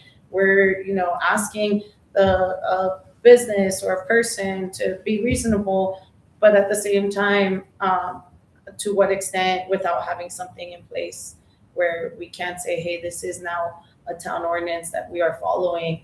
Like the events the fiesta, no parking, right? Everybody knows not to park in somebody's driveway. You're blocking somebody's driveway. Do people still do it? Yeah, and now we have, but what do we have to be able to enforce that? We have state statute, we have traffic violations, don't park in fire lanes. We have things that we can use to enforce. Right now, we don't have anything we can use to enforce. So I guess, so if we determine, we go by hours. So what would a situation be in which you would have to go out there and do the decibel reading? I mean, any restaurant business, we're seeing some open up that might be, I think, on city side, right, where the fireworks stand is, or is that gonna be ours by La Hacienda? Yeah, it is. That's gonna be ours. Yeah, So you're it'd be seeing ours. that kind of stuff that's opening up, right? And But I'm it's in sure the we're gonna commercial get zone. calls. And But that it's- helps us justify when we get the call, it's a I'm gonna commercial make it zone. one step worse. Oh God, make it more confused, sorry. We're right there in the city. You have it's not icebox, what is it called? Pharmacy. It's Icebox. Icebox Pharmacy Pharmacy. Yeah, lives right next to, and their crew system. Oh, I hear it all the time. But that's what I'm saying. From like home, from my Right, house. that's what I'm saying. See, so Crucis would be responding. Yeah, Right, That would exactly. be their That would jurisdiction. be Yes. We would have to tell our person in Mesilla jurisdiction, sorry, Yeah, okay. that's Crucis. You need to call MervDA, and they're gonna say you live in Mesilla. I get that. But the problem is in the city jurisdiction. And you'd have to fight the city council to make a better ordinance, but I'm that's the okay. reality. That's the That's reality. yeah. That's the reality. And that's why we're sitting here today. It's- But the officers yeah, do go out. We are and getting- do exactly that. Right, Yes. that's. I We mean, are getting those I can attest personally. You know, when I used to do live music, because I've had them called out. So but it is what it is. You know, so. Right, it is.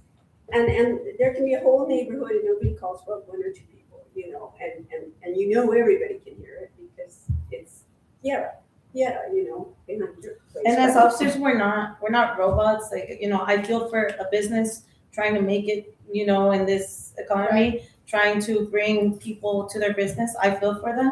And I also feel for residents who just maybe want to go sleep. Now I'm working day shift. And, you know, before at night, noise doesn't bother me. But now it's like, oh man, like now I gotta wake up early, right? So, but depending on people's work schedules, but reasonableness, like that's where it's like, hey, we just put a time, this is the time, and that helps us enforce it. Now, I'm sorry if you work nights, I'm sorry if you work during the day, there's solutions you can do, but this is our ordinance. Because there's And that's noise where- canceling. Yes, Right. and that's But- where, but that's so where that- I can go and say, hey, I'm sorry, this is our ordinance, this is where we're following. As far as the law enforcement, we are leading into the hours of operation. Yes. That would be the biggest That help would be the. currently and moving forward is hours of. Is that what you guys are pushing for? And Yeah, but I see. what about Okay, duration? the hours, it is. What about duration?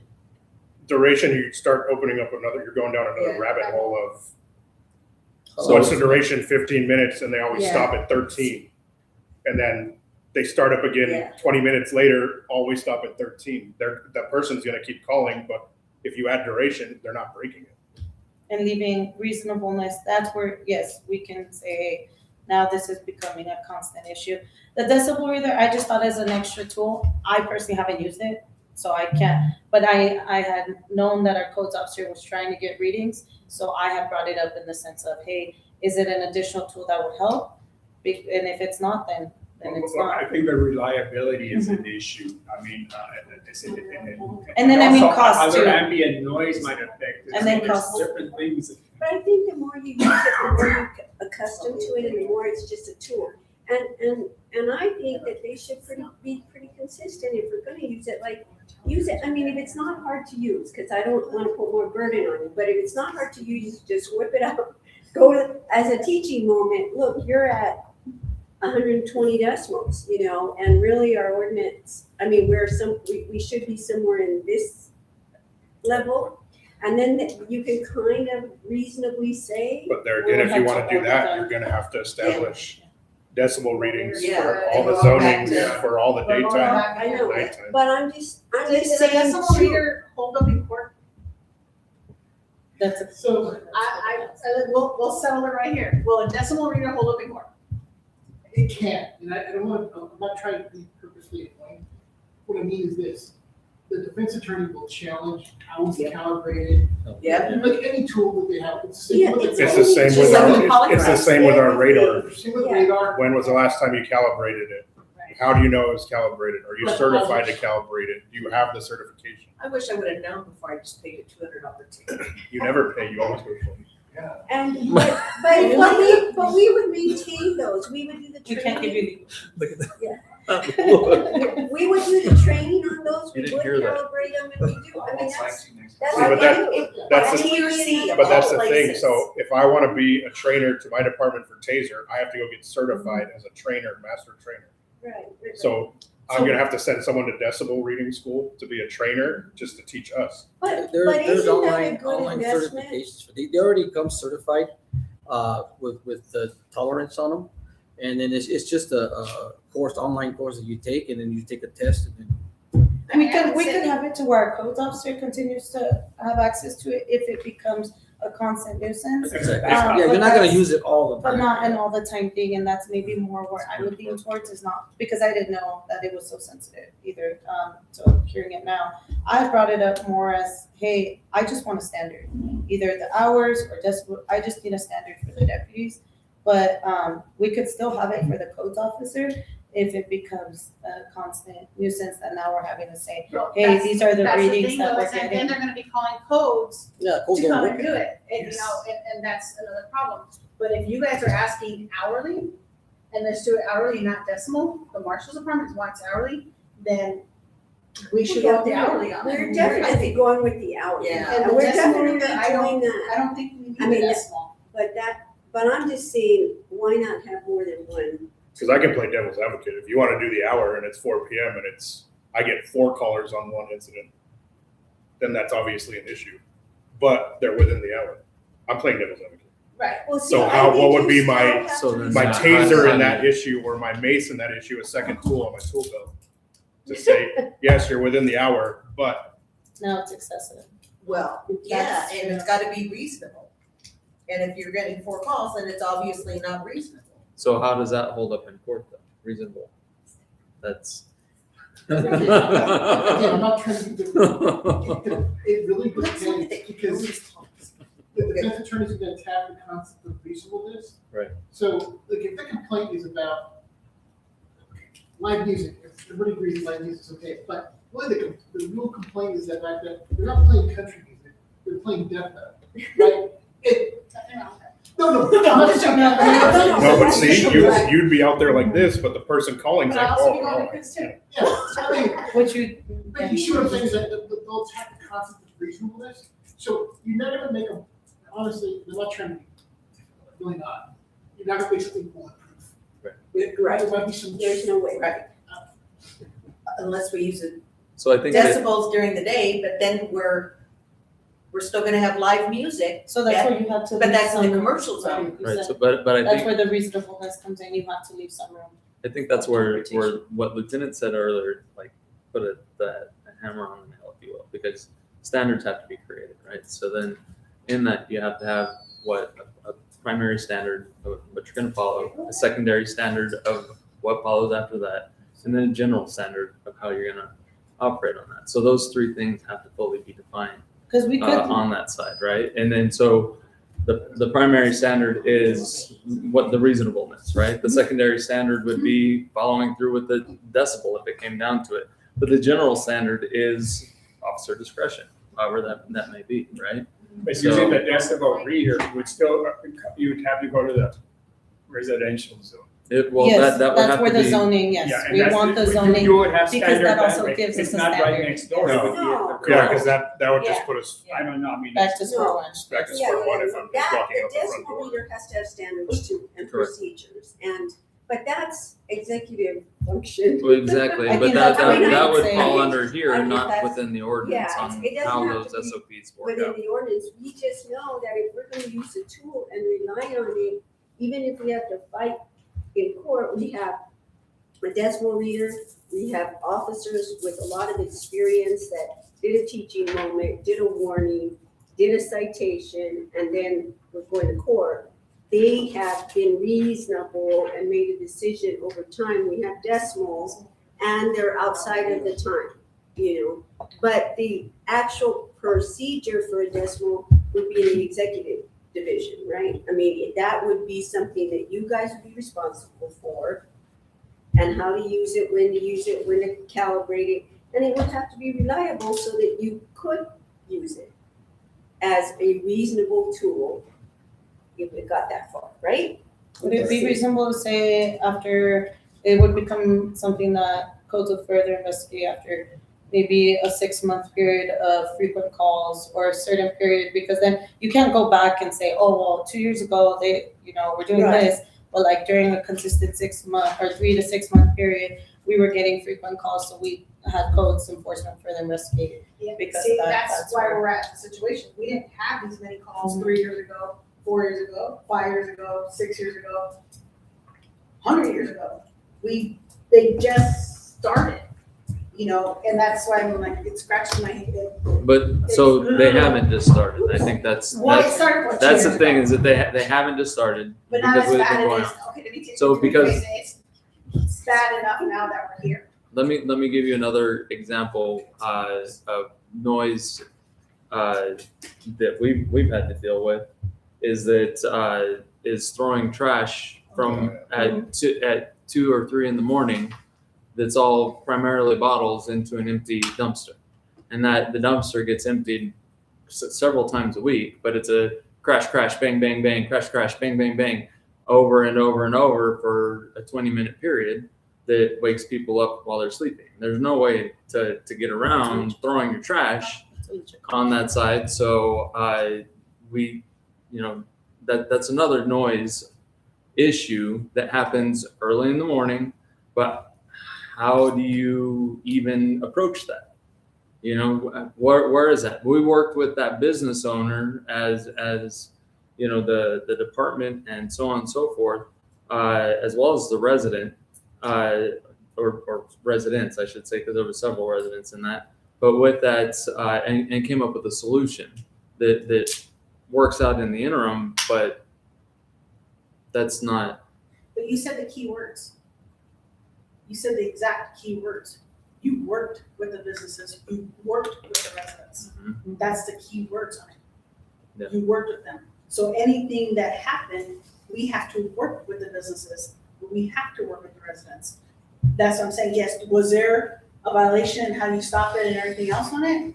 That's one thing, but you did the keywords. You said But you worked with them. the solution for that one specifically ended up happening between 2 private business owners, making the solution work out in the long run in a different aspect that would not be normal for any other business.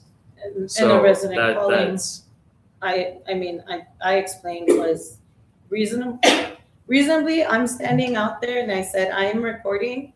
And if on my camera is not picking up this loud noise, and our cameras pick up really good noise, and I'm standing a couple feet away when they're throwing trash at this time of night, because I've worked nights, I also explained to that person saying, hey, this isn't unreasonable. They have to throw trash. Right. And I don't think it continued to be an issue.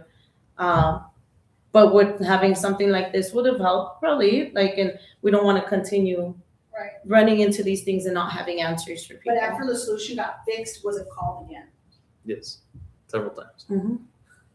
To this day? It's no, not Not to this. day. Let's not No. just- don't Too many Christmas. Sorry. Don't throw that out in the world. But that's what I'm saying, it came up with a solution, the same thing on here on this, so, even after midnight, Palacios is out there throwing beer bottles and cans and stuff like that after midnight. But that's where having the decibel as a backup kind of, or as a resource of hey, after a certain time, if it's above these decibels, because that's what you're doing on here, right? After a certain time, that's above. No, No. Oh, they're saying between 6 a.m. and 10 p.m. Oh, it will be okay. that. And I read 10 it p.m. wrong. to 6 But a.m. it will be that. I guess what I was suggesting is more after that time, having, hey, if it's above these decibels, we were gonna get cited, because then the deputies working nights can have something to go off of after those hours, saying, hey, okay, well, it's after the hours, but we at least are reasonable that there's a certain level of noise. I don't think that's reasonable expectation on the business owners that are throwing glass bottles after midnight. It's commercial. Well, and I Well, think that would help what we justify need it. to also just take into consideration with all this is reasonable exemptions. So is throwing trash after hours a reasonable exemption? What are some of these cultural events that we have throughout, are they reasonable exemptions? So what do we look at what's happening? If somebody's getting married on the plaza and they have a mariachi band or whatever the case may be, that's not a town event or whatever it is that a reasonable exemption? So I think that's another way of looking at, because we define a lot of exemptions within our ordinance otherwise. So it would be probably wise to define what would potentially be exempt. Private parties And then within the that helps entertainment with the, district. that helps with the part of what's reasonable, The right? exemptions could include the throwing the trash in a commercial zone. It's not, Correct. you know. Actually, yeah, I think that makes sense, just That makes defining, Exactly Yeah. what you right there. Yeah, that would I be, think yeah. we're just That would going, make- yeah, Versus commercial and Versus residential. You're Yeah, right. It would be that's why reasonable we for- focus on the zone. the zoning instead of the hours, Not, and get away from decibels. Yes. Okay. Right, that's it, yeah, you could have and get away Nail on from the the head. decibels. Nail on the head. Okay. I don't think Trustee Novas realized he did that. That's why I brought up They the did. zones. Yeah. Well, that's why I brought up the zones earlier. There's a, you know, that Cause that's The our second difference. school right there, that would help us. I did find something persistently this is in the county regarding to animals. I'm sorry, bringing up the animals again. you know. Well, no, we had one of those in the Capri area a few 5-6 years ago. And I think the dog knew when 15 minutes was because it would stop. Yes. And then he knew the hour rule too, because it would stop. And that was a big fight between the complainant or the RP and the dog owner, but they weren't breaking any. Yeah, this one says persistently or continuously dependent or to make noise common to its species. And then it's defined as a 10-minute period during which animal noise is discerned in each of the 10 1-minute intervals therein. So that dog must have read the county Yeah. policy. Mm-hmm. It said maybe Marcia follows it too. Does it include owls? Common to the species. So, It would be They're okay. nocturnal, yeah. There's a lot of owls around. Yeah, but owls are exempt too because they're protected. Yeah. Or at least, yeah. and going back to the reasonable too about, I remember when my neighbor moved in, she doesn't live there anymore. And she had roosters. So right next to the bedroom. So imagine Sunrise. at 4 a.m., 4:30, earlier, he didn't know the difference for the first 4 or 5 months. But I knew it was allowed. Because it's a farm animal. It's our ordinance. I didn't mind. We became very good friends, the rooster and I. Is that But- the time you're showing more on the road? Yeah. Throw But a I feed mean, and you're good to go. I mean, I just had to share that story. It really had no Wait, purpose in a Stephanie, work session. I just wanted to Well, thank share. Yeah, you're welcome. But it does. That, No, that's it the actually important does. I part was because gonna when say, we 'cause think that about shows- it, what makes Messia unique, and and that's what we really need to think about as well, is because as we're creating and crafting the unique Messia ordinance, however that is that those things should be taken into consideration, and those things should be, for wanting to maintain that character, they should be exempt to that degree, right? So that way that's I never in- called, I never complained because again, I knew it was, yeah, they're allowed. And I was gonna have to get used to it. And we also have people that Yeah. moved into the area where the pecans are. And during the harvesting season, not only is the noise, but the dust that it creates. I said, this is common, but it once the harvesting is done, it's gone. But we're okay with that. I mean, So as far as the zoning and move, and because even the attorney said, okay, you move into farmland, you understand the Right to Farm Act, right? Right. So now we're establishing these entertainment district zoning lines that haven't been established. So I know and I think we're that needs to gonna, be the discussion. we're Right. gonna hear it, Okay. because we're gonna hear it too, is kind of the whole, well, we were here first, or this was resident land first, or this was my home before it became this entertainment Well, and I district, think so that's what where, Trustee Nevadas was talking about earlier as well, I think that in some of these areas, which we know, is that that's, there's a difference between a resident moving into the zone and a residence that's already existing in the zone. Right. because that's what. So how does that apply? How do we look at that? well, the resident moving in has to follow the ordinance, which says Yeah. getting a permit and going through planning and zoning. No, so No, but resident is there already, now business comes in. Oh, But they're the thing going is though, if the home was already in a commercial zone, you have to go based off of when zoning. did it turn to commercial zone? And that's where I was trying to get with Eddie on it. But the thing though is that even if it's a residential, a commercial zone was, if it's a commercial zone and it was back established, I'm just gonna make up a year, in 1980, guess what? They still have to go based off of commercial zone. Because me and Sergeant are the ones that are gonna get the complaints, and we're gonna have to answer to people when our deputies can't, and saying, hey, why didn't your deputy do anything? Why weren't they cited? So I wanna be able to answer to the community public and say, hey, this is why, because this is zoning and we're moving forward with this, or because, like you said, it was already established to be commercial and these are the zoning lines. I don't think that really, I can't think of anything right now really that should apply who came first, right? That zone's already been determined through the process of public hearings and the residents already, and the commercial already going through all the, the comments. Once it's already been established, it's not about who came in first or last. Right. I I think just it's gotta want, be so careful like, with that. I just want to be able to educate whoever's. She doesn't wanna be deliberate, well, he moved 3 years ago and I was here And how do you 3 believe years that? and 1 day years ago. How do you But- prove that night, That's that what- particular that's time? what- that's what she wants to know. I think the issues are gonna be, my family has been here, Right. You guys are gonna hear it. Which is We're true, gonna I mean, hear it. which is, goes back to Jerry's and all everybody's point, is that this community has existed for a very, very long time. People have been here for a very, very long time. So we're not doing 3 years or 6 years, we may be doing 75 years, you know? I mean, most of our families have been here longer than that, right?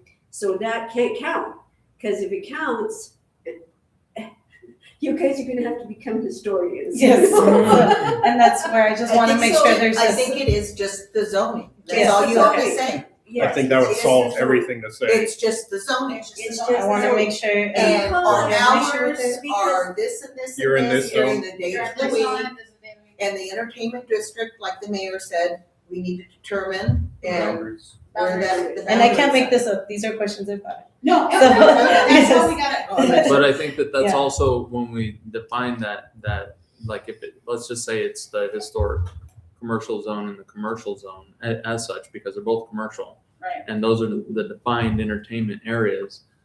What about those residents that are directly abutting that? Yeah. That are, here's Like adjacent. here's the business, and then here's the house right across the street. Which So, is in and that's historic where that's in historic residential, or it could be in R1.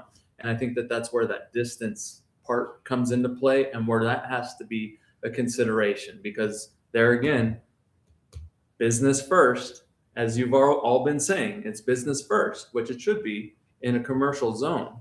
But the residents across the street is in a residential zone. Then why can't the entertainment district be those businesses, properties, structures, whatever, or maybe they're not even built yet, that lie in the historic commercial or the commercial zone? That's our entertainment district. Right. Right, but that's what I'm saying though. So then if that is the case, you have that zone. I mean, you gave the perfect one earlier that's right there on the edge. So you have El Patio, but let's say it was still a patio when it was the restaurant and it had the open patio in the middle, and they had a big band that was playing on the patio.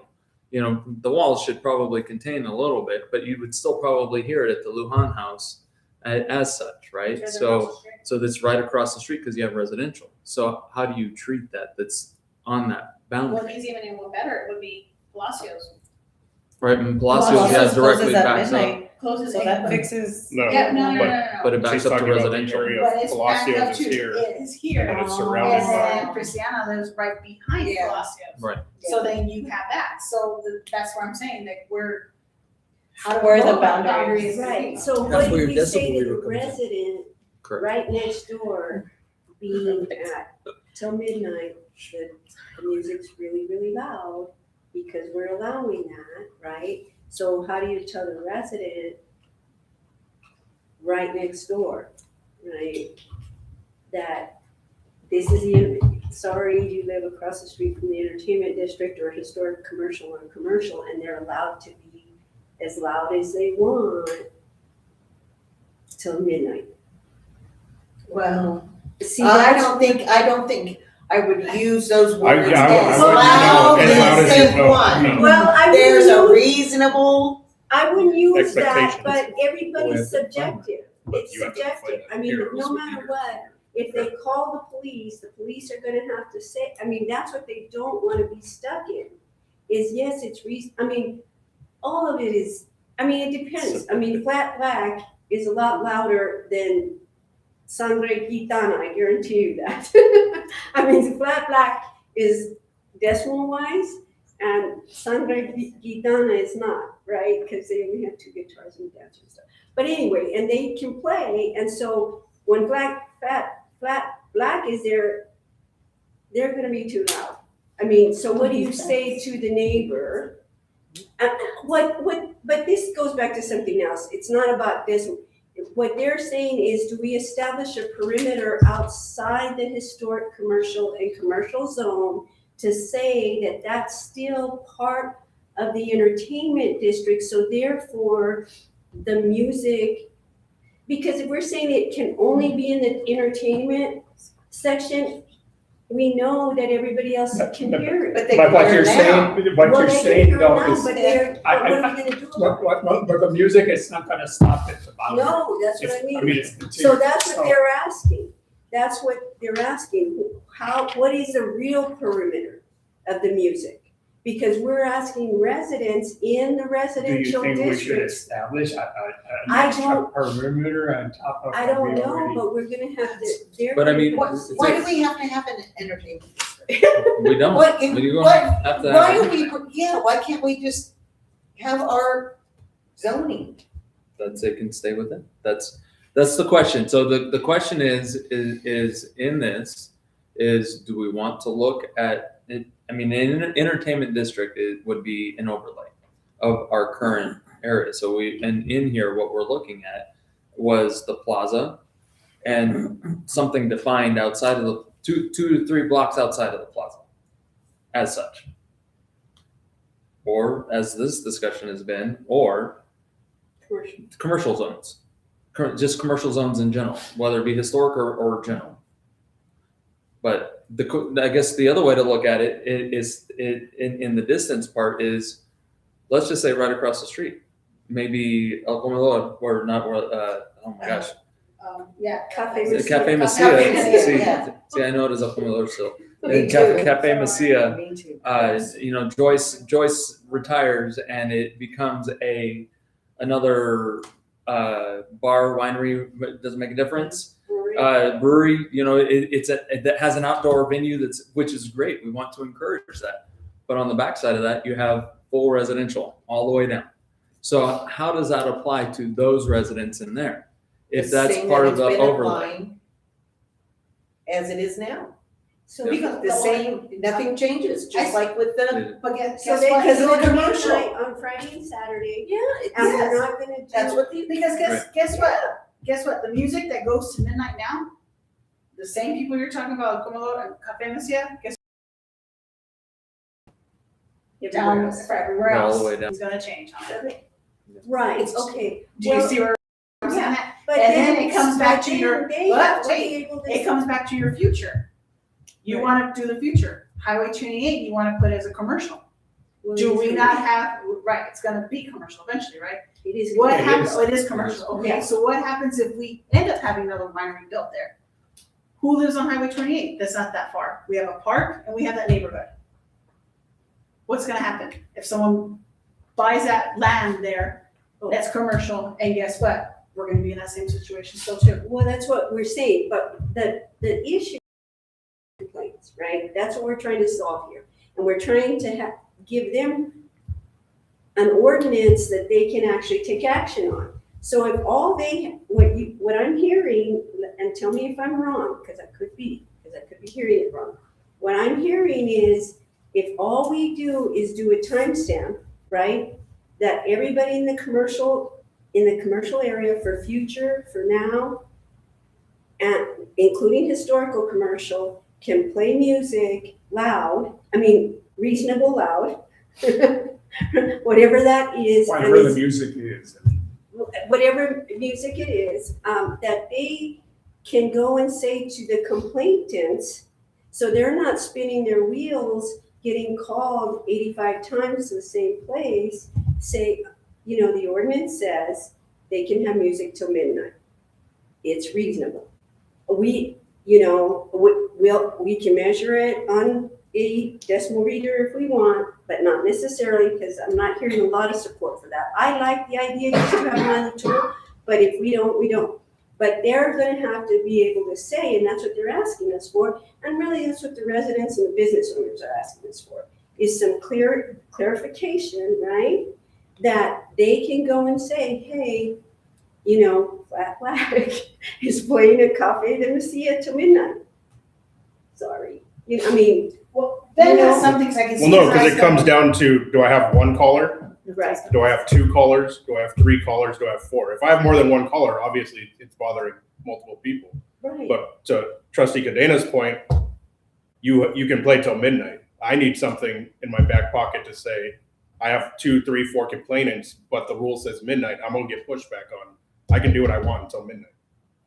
So when does it become a nuisance? And that's what I had asked. Yeah. When are we See, gonna- So what will be my other tool to say, yeah, I get you're in the time frame, but I have 3 people complaining on you. I need to do something or else back to square one where we are currently. What you're saying is the level of the Well, let me ask you this then. Let's turn the tables around, Mr. Dillon, okay? What would be the solution? Without us The saying, decibels. But you were supporting But them we can- earlier. Well, no, Can we I supported them, but Can we I don't want to raise- rely on them. Like, can we raise these? Fees, though? But then, go ahead, No, but trustee. that's what I've asked many times. I mean, can we develop our own with the That's- help of the Yeah, if- businesses? I mean, yeah. what do you consider a level that is acceptable to the business and also with, you know, Thankfully, we don't have Metallica playing in the Sia every weekend. what we It's, might. well, we could. I'm not going to knock on wood on that too. Thankfully, it's usually soft music, singing, 2 people band, 1 person band, Right. guitar. But if Metallica does come in here and I get told I can play till midnight, rocking the house down, okay, sorry.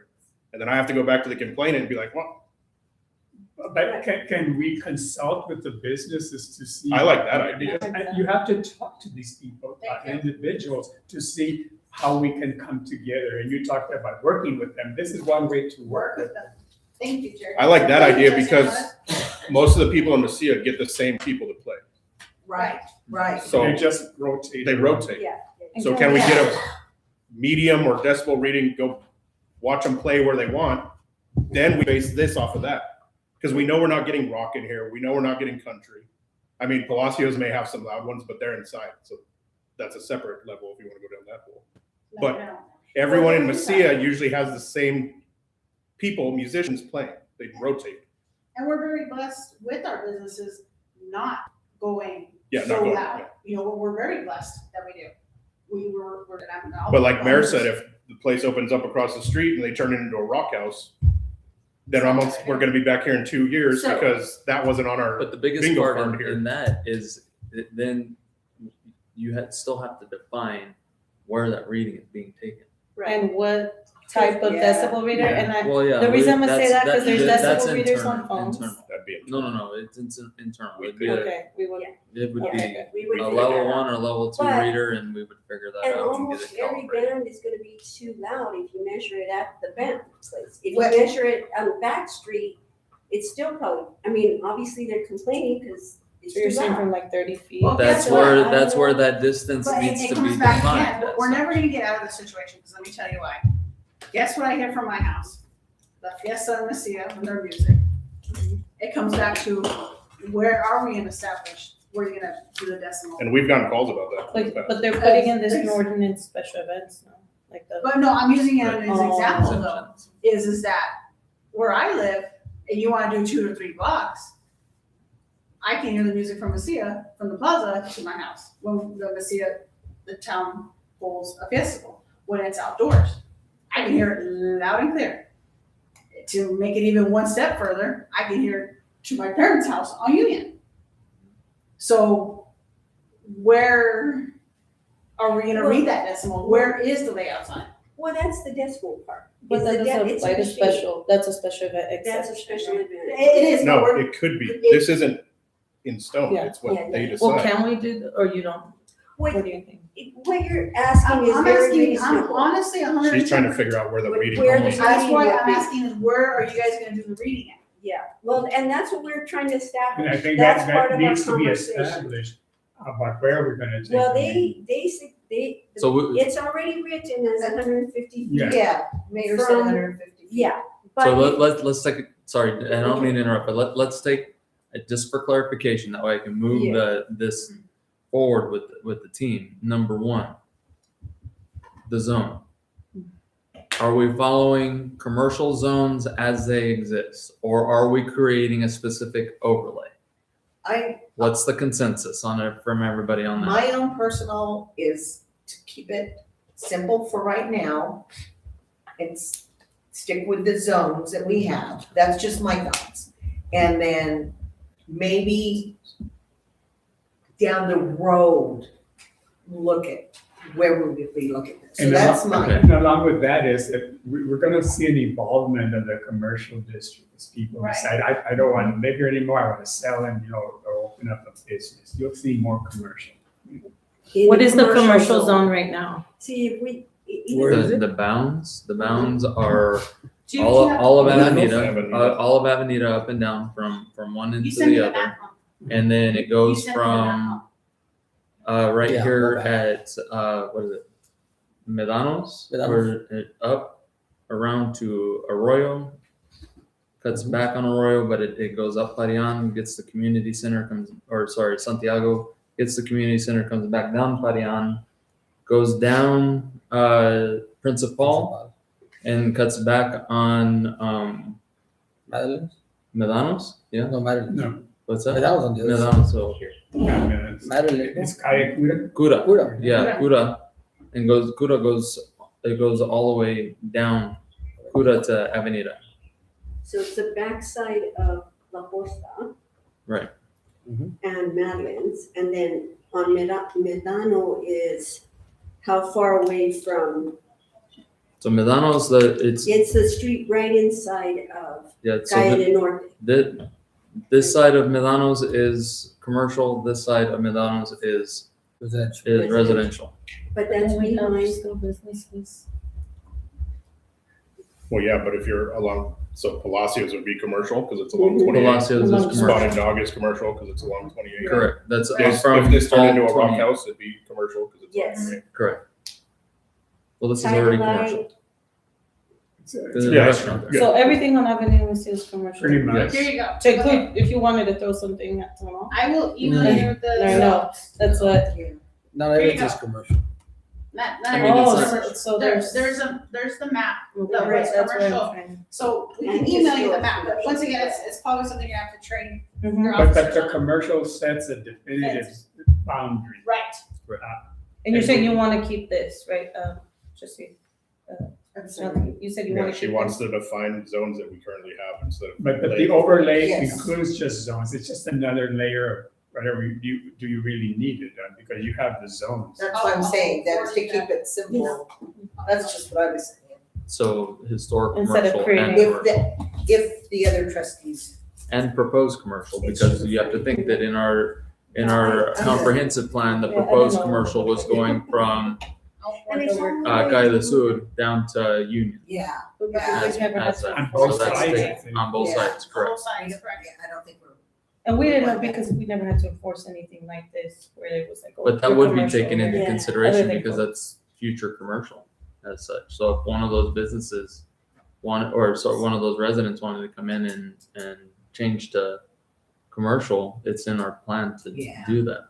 But I think there was a lot of pushback from the residents on that issue when we were talking about that, Extending Down it. that way? extending it to Calle de Sur. No, it's No, already it down was- to It was Sur. going down the university and I was Right. thinking the opposite way, university. Yeah, no. Sorry, my No. bad. so it's a It's- different, Down. Yeah, because we talked My about bad. going all the way to Cotton's and The cotton gin is commercial. That is Correct. Yeah, but going all the way down. I won't both forget- I won't forget that one. That one is commercial.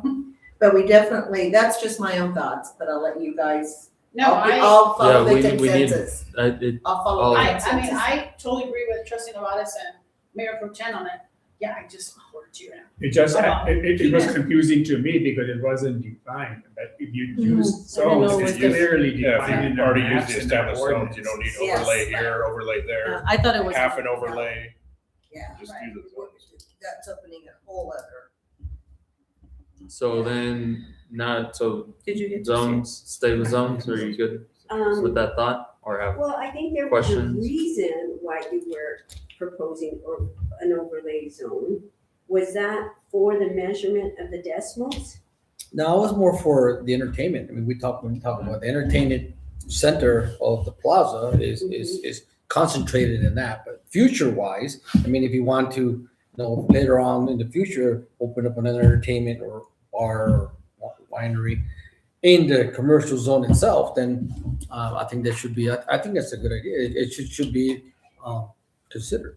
Well, Maybe I there's a mean, special use but- permit that needs to be. Right, but why would it be, if it's in the commercial zone, we could approve a brewery or a winery or an entertainment place. Correct. Mhm. So I'm still confused on the overlay. What, I mean, you were just, It's just the land Oh, I use. see it, because the historical residential is gonna fight back that they're not commercial. Is that what you're saying, that backside? yes, That's why. that backside. Okay, that's why they Like- need the overlay. Because you're gonna be right, I mean, I see it. yeah, commercial and residential are not right next to each other. That's why they need the overlay, because on this, if they use this, it's, Well, that's why I knew they had reason to kind of think that out a little bit. Yeah, it's Not just, that we would be turning residential into commercial, it's just that it would be, you know, that it would just designate that the whole area is an entertainment area. and then you would concentrate the outdoor entertainment towards the center of the commercial zone to where by the time, if you keep it in that area, by the time it reaches the boundary of the historic commercial itself, the noise has already been deafening by the time it gets to the boundary of that Okay, historic commercial. so why doesn't, Again, it's just a proposal. yeah, but why doesn't, I mean, could rather Eddie bring up a proposal on the overlay and present it to the board? See, I I'm mean, not too I'm just suggestions giving, on the- I just need direction so that Well, way that's- we have that. I That's have the to agree whole, with Mayor Pro Tem, but the whole commercial overlay, this is the scary part for me about the whole commercial overlay on it. So let's say over here where, Chris Schaefer has his business, we would have to do an overlay on them as well too. For entertainment. We would have a bunch, and then, let's say there's a business that goes in there. Let's say it's not an overlay for entertainment, okay? unless you exempt the general commercial zone. Yeah, because that's, Exempt the general You know commercial exactly zone what so and we the actually are overlay creating the only mess we applies have to. on Capri, Conway, where it belongs to us, city, county, NMSU. Right. yeah. So I don't want to be like, oh, hold on, let me overlay, not overlay, overlay. Yeah. Right, But and, see- and then also too, though, if a business was to go in, and are they gonna have to get a special permit? Are they gonna have to go this, so we're gonna make businesses do extra, I make it simple, No, that's not. make it that's easy, not- and that's why he hit the, Keep You with know, the where zone. Chris Keep with the zone. Schaefer is all commercial. It's in there all the way. And there's but no we would resident, have to put an overlay Yeah, on if we it. did an overlay Because we're Yeah, for you the have for the residents, plaza you have area. three or Yeah, four residential there residents right Yeah, across the so we're street. gonna have, All across the street, but So- everything in commercial where Chris Schaefer is, I mean, we're not gonna restrict commercial. That would be, but you are, when you put an overlay on it. I just say stick with the zones. and then- I say stick with the zones. Are the zones gonna be easier for you guys? Yeah, sorry, come on. There you go. There you go. There we go. If the zones are gonna be easier for the guys, I mean, and females, sorry, for the marshal's department. Yeah, because I don't want to mess that we have. okay, it's On Calle board. de Correo. And So Authorized where, Consider- to just continue the discussions, because we are at 7 o'clock now. Yeah. And I would like to wrap up just a little bit, just so we can get to working on some things. But in that, so we'll look at the zones and do edits on that for commercial, historic commercial, leaving it as such without overlay. Okay. And then the question is then, it just as it's been posed, is those residential areas in historic residential that fall in Palacio, on the other side on San Albino, how do those residentials, like, is there a distance or is it just as is? Are you referring to using the decibel? Right, and accountability, where should that reading be taken, number one? What's the distance? I mean, that's where I was trying to Well, We define have to that. lean, and I hate to say it this way, and I'm sorry, officers, I'm sorry, you guys. At this point, we have to lean on you guys on that, because let me tell you why, you are all the ones that are getting the calls and the complaints. If we put 1 mile, if we put 200 feet, if we put 300 feet, you all have to deal with the complaints. Yeah, but if it's in writing, But that's what I'm that's my asking, ammo back to them. that's where I'm asking is, where do you guys think is where it should be read to? You guys are dealing with this, and we're trying to make it easier and clearer for you guys. We have to support what you guys need help with. So what I'm saying is where do you guys want the standard? Where you're gonna read the decimal or what, or whatever the What helps is situation the 150 feet, because we're not going based off like a point or like the zones, even it's just that distance up from 150 feet, and we can measure it from there. Is it 150 feet from a property line? From the offending? From the noise complaint. From the offending Because property? this is, from the offending. And is 150 feet a reasonable distance? Well, and Well, we Because gotta if we can't define, hear it- that's where we gotta define 150 feet. Is it door to door?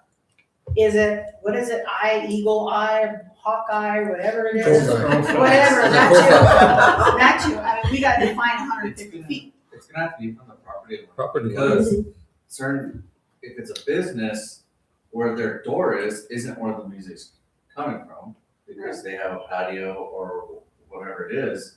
So if you do it from the property line, then that's a definite line right there. There's no, well, the door's way over there, music's over here, so why are you taking it from the door? Property line's property line. Doesn't matter if the music, where the music's coming from. That's it. Well, and I think that in that though, when we think about that, it needs to be property line, whatever property line it is that goes to the nearest residential. Yeah. Right? Right. Because let's say it's Palacio for all intents and purposes that has that. You would probably want to go from the backside of Palacio to the residential, Yeah. not from the Avenida side to this side. Yeah, it's a property line from where the complaints are coming from, that direction. right. Not So the that would be opposite. taken into consideration. But that's what I'm saying, it's the property line around it. If you're picking it has to come from a door, well, if they don't have a door on that side, it's on the Avenida side. Yeah. Right? Then that's not gonna make sense for us to go 100 feet from Avenida when the complaint's behind. Right. So See, it's- it goes back to reasonable, right? I mean, that's one of the ways most municipalities do it, but let me throw a little wrench here. And what if the property or the house, the complaint is not gonna be on the property line, living and being disturbed on the property line, right? What if it's 5 acres, what if it's 10 acres and the house is all the way over there? You know what I mean? And they're just calling because, they don't like them or whatever, it's over 300 feet, but the property line is only 80. So is that reasonable, when you get there, right? So all those gotta be taken Well, into that's gonna help consideration. because we're Again, not gonna hear it from 150 feet and or if they're calling from their house or if we are hearing it from over 150 feet, then yeah, of that's course. reasonable But to if say they that call- it is extremely loud, then. And I don't think we're answering one of the main things. It's that it's frequency or the number of callers. Like if you just get, if you do hear loud music, do we need to address that in some way? If we're getting 3 calls or 5 calls or 10 calls versus 1 call, that you guys When know does what I it mean? become a nuisance? When does it become for you? I mean, that's definitely where it's- officer discretion. I mean, everything is officer discretion in your job to a certain degree. You have to anticipate danger and all that jazz. But we want to give you enough so that you're not arguing, right? Mhm. And you're not having to spend half an hour explaining the whole thing. Yeah. So is it a frequency thing too? I mean, do we need to kind of think about that and write that in? Like, if there's 3 or more calls, then we respond in some way? I don't think we can do that. That's tying our hands, because one call could it could be so egregious that they need to go out for one call. And they shouldn't have to, if it's something, I don't think we can, If we have So for- something in writing, like the I property don't, line, I think that's setting us then up. we can say, this is what So it for says. most noise 150 disturbances, something. complaints, barking dog, if it's one caller, we ask, how many callers do you have? One. We'll code 28, frequent patrol. That means we drive by, all my music and stuff, turn down, window down. If I can't hear anything, 9810, close it out.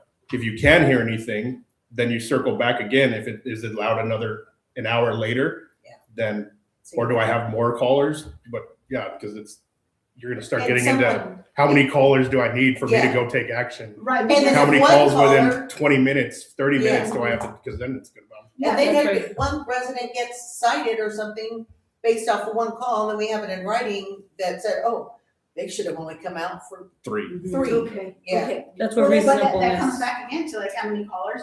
I could have Stephanie call, I could have Terry call, I could have my dad call.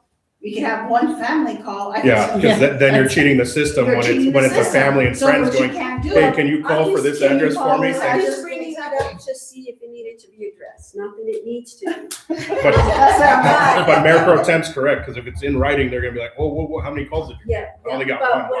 what I'm saying Yeah. is that we just want a time frame, right? The time frame is Is your main, my number one. is That's- remember That's when Key we right need. We need. that up to midnight, and then everything else is based on a reasonable, except that we may use a tool Expectations. like a Once you guys get So, feedback from the decimal. business. Let me get this right. You want loud, let's go back to the whole loud music stuff. We're doing, is 150 feet property line, right? For loud music. I think it needs to be I don't think we No, can not just define. music. It's No, not it's- just It's not just music, it's disturbance. everything. Disturbance, yeah. Disturbance. It's gotta Okay, be so it broad. comes back again. Um, Is music a disturbance? well, it can. I don't like your music, so yes. Well, I'm just saying, at a business, if they, exactly, you don't like the music, exactly. Is it a disturbance if it's coming from music? And not only That's that, at coming from 150 commercial. feet, where's the decibel reader reading the noise from? At that That's what I'm distance, it saying. could be coming from the opposite direction and still, you know. But that's what I'm it's- saying, it's- so we gotta define first what noise is. It goes, I mean, it's all about reasonable, What is it, what is the definition of noise? perception. So there has been times where people call, hey, there's a lot of music being played. Not sure where it's at, it's somewhere on my block. That's where we'll go out and we'll try and locate it to where the complaint is. And if they wanna call back, be like, sorry, it's like 3 blocks away, so we ask them to turn it down, but we can't. It's not reasonable to say that it's too loud for you, it's 3 blocks away, you know? So that's why you have to figure out first where the disturbance is coming from. And if it's more than 150 feet, there's no reason to do a decibel meter. Now, if it's next door, yes, that's when all this is gonna come. I don't think we should call it a disturbance. I think we need to focus on noise. Because Mhm. this is a noise Because a ordinance. disturbance could be different things. Mhm. Thank you. Because Because it could we've be the got guy walking down the street vehicles yelling and- and he's disturbed. Thank you. Yeah, we've got vehicles, we've got animals and Noise pollution. sirens and Well, just like Mr. Cabello here mentioned, it's not gonna be full bulletproof. I mean, and I think it's gonna be a working document. I think this is just something that, and then if you do happen to cite, somebody, then when it goes to court, then you're gonna have yourself call it a case law, whatever. I mean, now you're gonna know what the judge really was, and then from there, we can adjust our ordinance once we have more information, more data and such, right? Or we would I like to not create yeah, case I don't law. want our names in a That's- case yes, law. I want a I judge's don't want the ruling tons. saying yay or nay. I don't want case law. Yes. That's bad. Well, yeah, I well, wasn't that's what I'm I saying. think- No, it'll set a precedence, I guess. Yeah, You want no, a judge for a to judge make to that say, determination. yes, this is something, Yes. no, this isn't something, then that's another stone. we Yeah, have that's to a cross. whole totally And different as a branch town, you don't as wanna we, trustee, that's a totally different branch. I think that we just need to try to get it as much as we can to help these officers out and the residents as well. And let the judicial system, and the executive, system, deal with. I think having the zoning already, we've determined that, leave it as is. And I think the time, incorporate the decibels and, figure out the property, use 150, figure out where we're gonna do some research, see what's been used in the past. And then, I can maybe like Trustee Garcia said, get the businesses in to find out their decibels, because I can tell you the way it is now with all the city, county and ours, 50, 60 and 70 low. are not gonna be,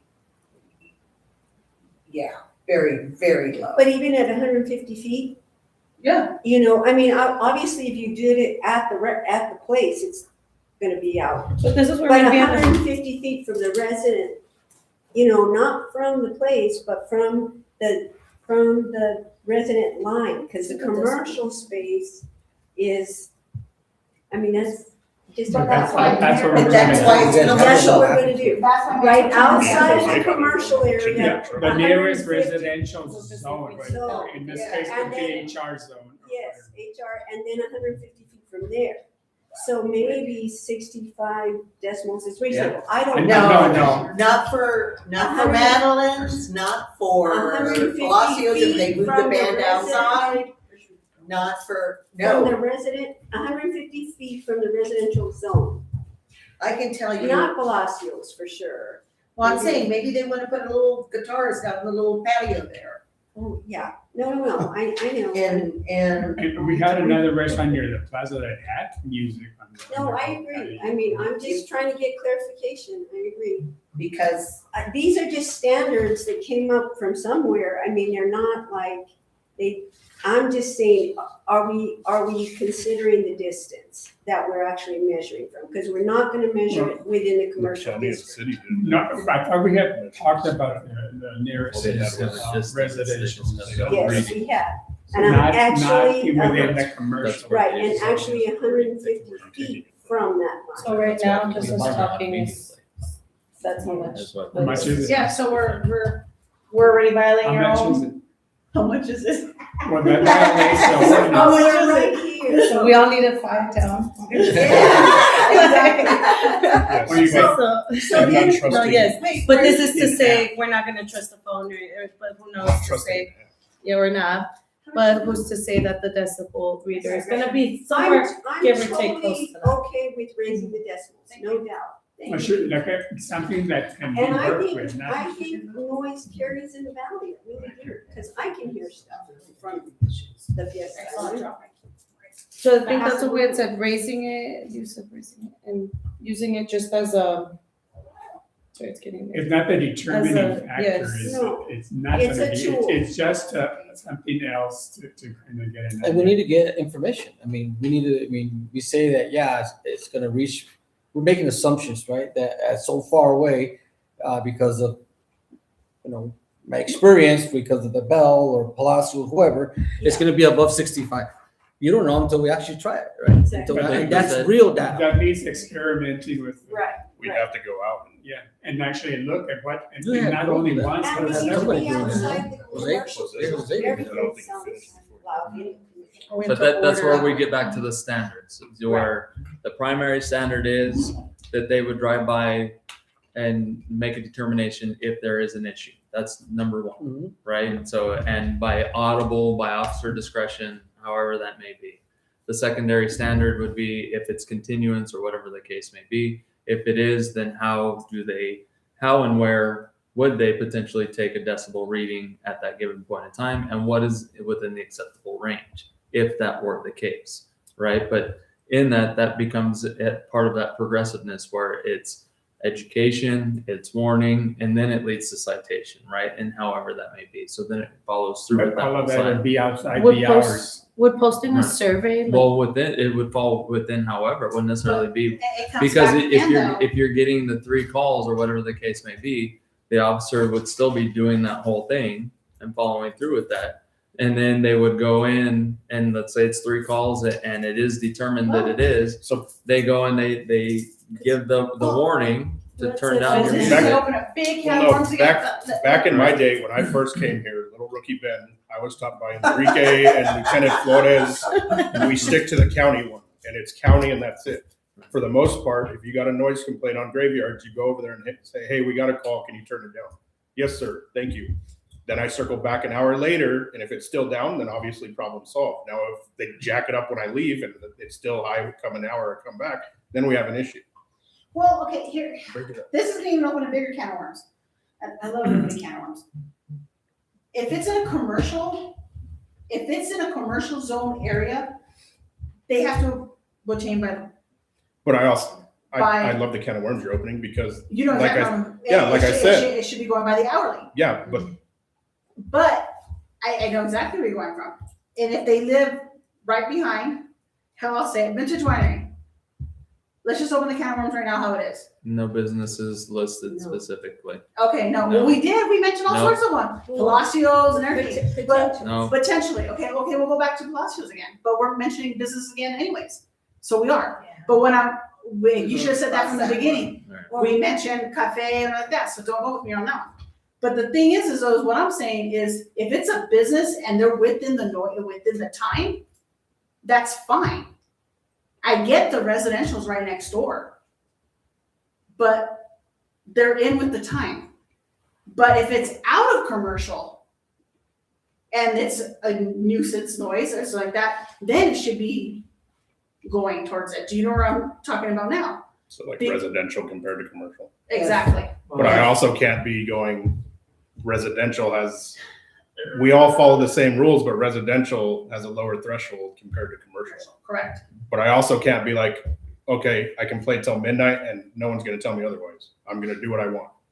That's where we have to have. That's where you have to have the structure. It comes down to reasonableness and Yeah, What's He's what gonna we're do thinking, something. but I also need something in backing to say, yes, I get it, you're in the time, but this is unreasonable.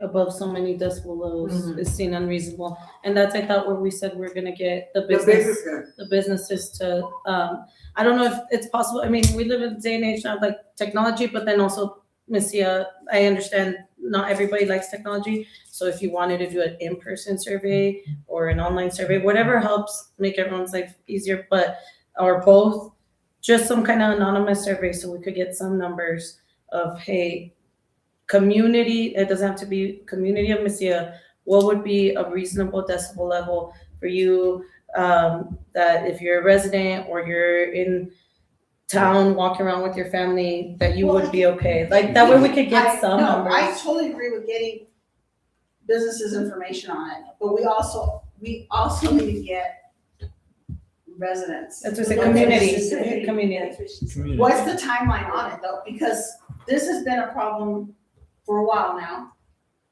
And the more we long on to it, the less information you guys are gonna have and the longer it's gonna postpone closing this problem. So what I'm trying to ask you is, when do you want this out and how long do you want it for?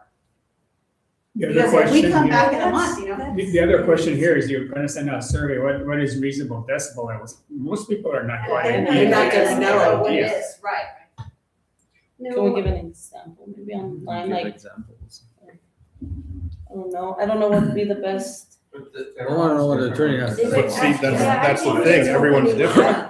If I call, say I get a call on graveyards and I call you guys and get you out of bed, and we're gonna stand out there and be like, yes, yes, yes, no. Well, I got 3 yeses and a no, keep going. I'll answer your phone call. I know you will, but it all comes down to, one person doesn't like it, but 5 say yes. yeah. I mean, I think all of it needs to be reasonable. I mean, I appreciate that we want to get a survey out, but I think asking them about decimals is gonna be. Well, our attorney's there, you've been listening to, what is your opinion on all of this? So, I mean, I agree with the idea of making it reasonable, having it within the commercial zone, or within the zones that you have, commercial, residential, rural.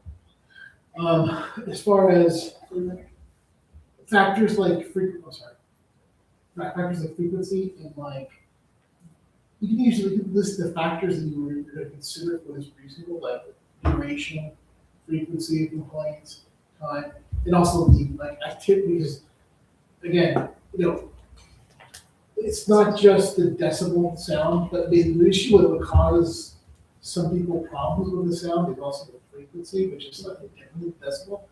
So that means like two sounds of the same like loudness doesn't necessarily one be more disturbing than the other one because it's just the way it hits the human ear. So you really can't put that frequency in because I don't know if there's some way to really reliably measure something like that. But like there's things like you wouldn't have a jackhammer sound right from like part of the reason this in a music event. I mean that's not something normal. So I do think the factor of like yes the way that if they get a complaint that they can take it's not they can also get after a certain point in time then within the time period you can take that reasonableness and then make a decibel measurement from a calculating machine that you have, and then make a determination on reasonableness based on that.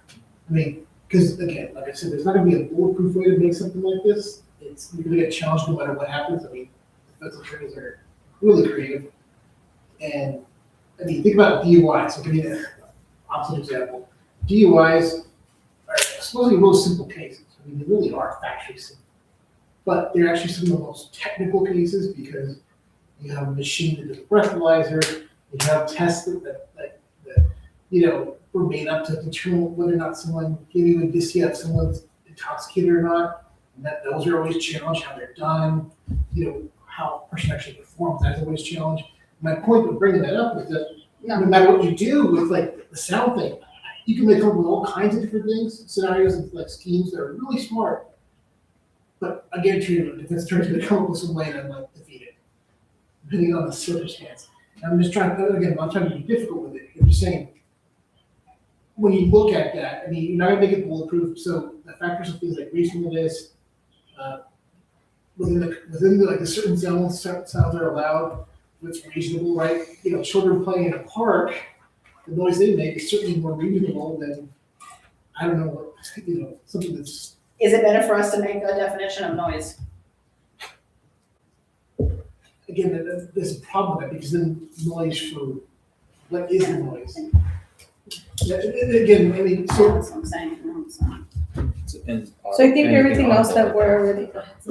So- I mean, The time of day, yeah, That's the what I'm saying. location, Those zone, factors name, get- duration, Yeah. So one of the factors to think about distance.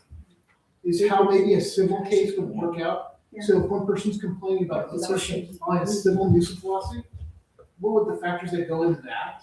And that's the kind of thing we have to approach it. Like, well, I mean, in a civil case, my neighbor sues it, like at Houston. Houston doesn't have zoning, right? So what happens is you can have really radically different uses next to each other.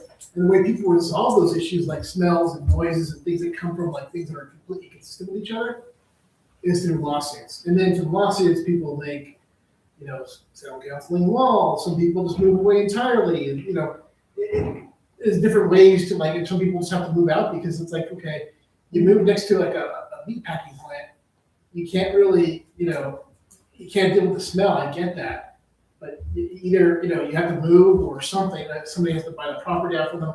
It's just that's what ends up happening in places like Houston where you don't have zoning at all. And I'm just trying to give you examples of how. And we can't have a workshop, and I understand what you're saying on that, and I'm trying to piggyback off of Hernandez here, of getting we do public input, the board can interact, correct?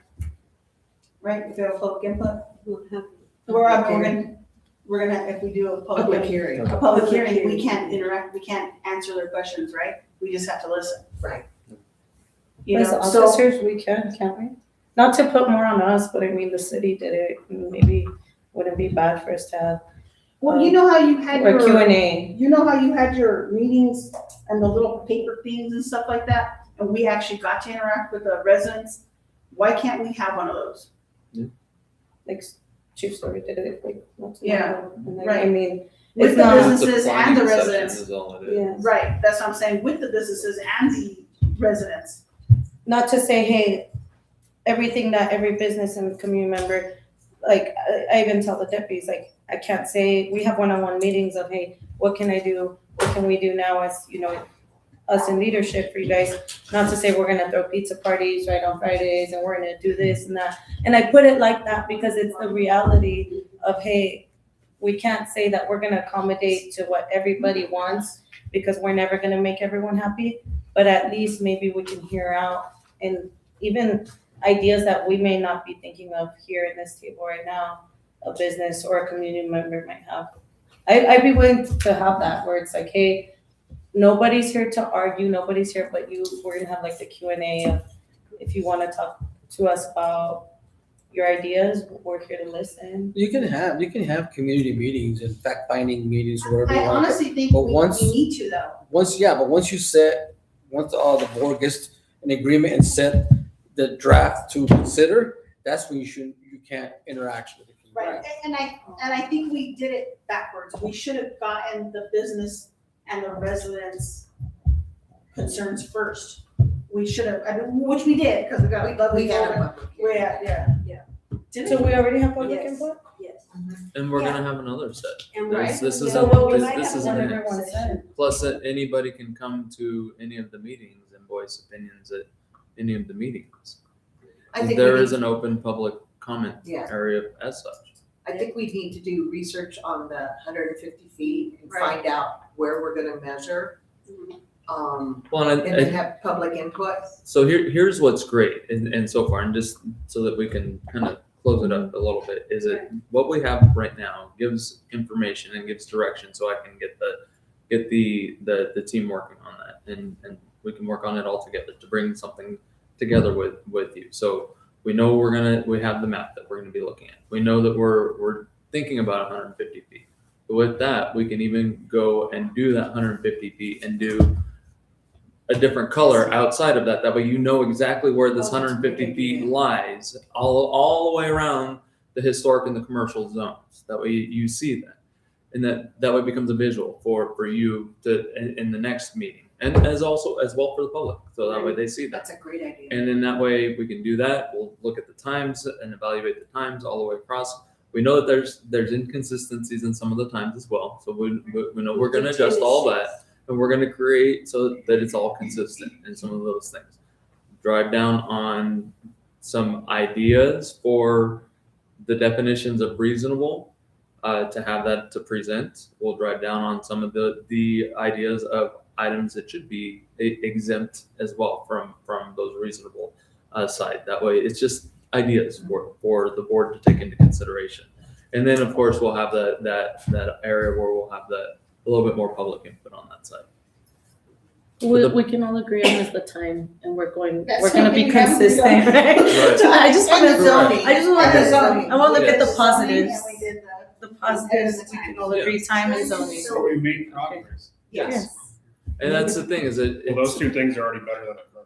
Yes. Yeah, it's going to take a little bit of time, no pun intended, to get this taken care of. Yeah. And to get it to where it's reasonable, but But it maybe. we'll get it there. But since we do work sessions without public input except for the written stuff, and we do public hearings with just the public and not really with us involved, what Ludris, I think Lieutenant Hernandez suggested is we actually do a planning session, like she suggested. I think that's a good idea. I do need to, because Eddie brought up the point, which I think is more than viable, is that we've already started moving forward. Okay, You know, okay, so that's what I would need The to planning clear up, so we can typically do that. happens as part of that. I mean, but then again, the planning can also happen as Something to like in consider. What if building it's not stuff. that specific it's- for this, we just do a Q&A of like, hey, community, come tell us, just like the city did, and just that way, because I mean, we've all heard it already, is, hey, why aren't we interacting with the community, and the community wants to talk to us? Let me just follow up with Rebecca more than anything to make sure that we don't have any issues. Focused. Just on You the can't, voice. you start Otherwise- opening, you start No, no, opening no, it and- up. and that's- It needs to be focused. Well, he's. That's where it would be, so Yeah. that, so then we could literally have, if we had a planning meeting per se, as a suggestion, where we would have times. People put down your times of everything. Then we would have decibels. Here's some examples of decibels and what's acceptable. Check, check, check here. What's that would be on that side? Look at, so then that's basically following all the key points that we've had already as discussion, but allowing the public to go in and do whatever extra on that side. And I guess to that degree, and that's what I could follow up in, is it, we could just have it, I mean, we'll always take input, so the public should always provide that, because that can always be taken into consideration as such. So everybody that's here, if you have that input, please make sure that you're sending all of that in. That way we to Eddie, to the marshal, to myself, whoever it may be, so that it can be considered as part of such.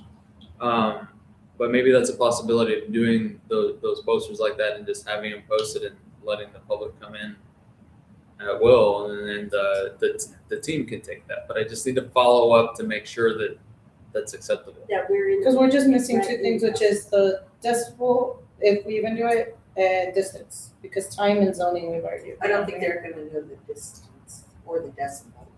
But if we have a map Yeah, that's and we right. have that That's my drawn out. concern is having something where it explains to them Yeah, so what have the a map distance saying, and what the 150 from here. decibel is, yeah.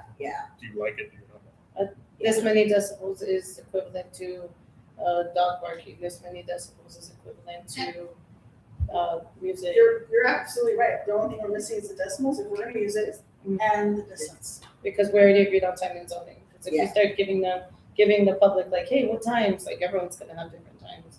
With zoning, so not putting that out there, just the two things we're needing.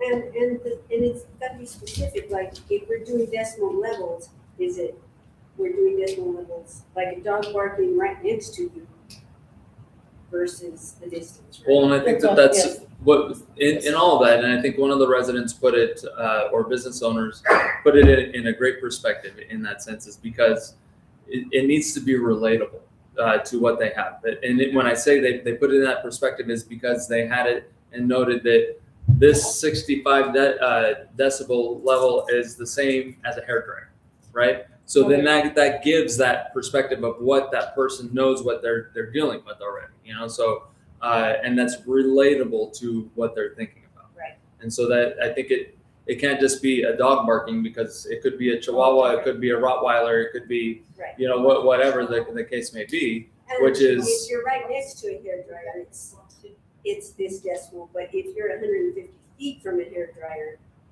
sounds different. Right. So, Any other so those thoughts need to. discussion or thoughts? You've been quiet now. Sorry. Because he came up with a great He already idea. has a microphone. He already, yeah, he did. Yeah, he did. He did have his mic drop. Trustee Amadas made points, man. He made very, very valuable points. Yep. And I don't think we're taking it into consideration, to be honest with you. Was it? That's what we agreed on, right? That's what we're all doing. Pick your dates and your times.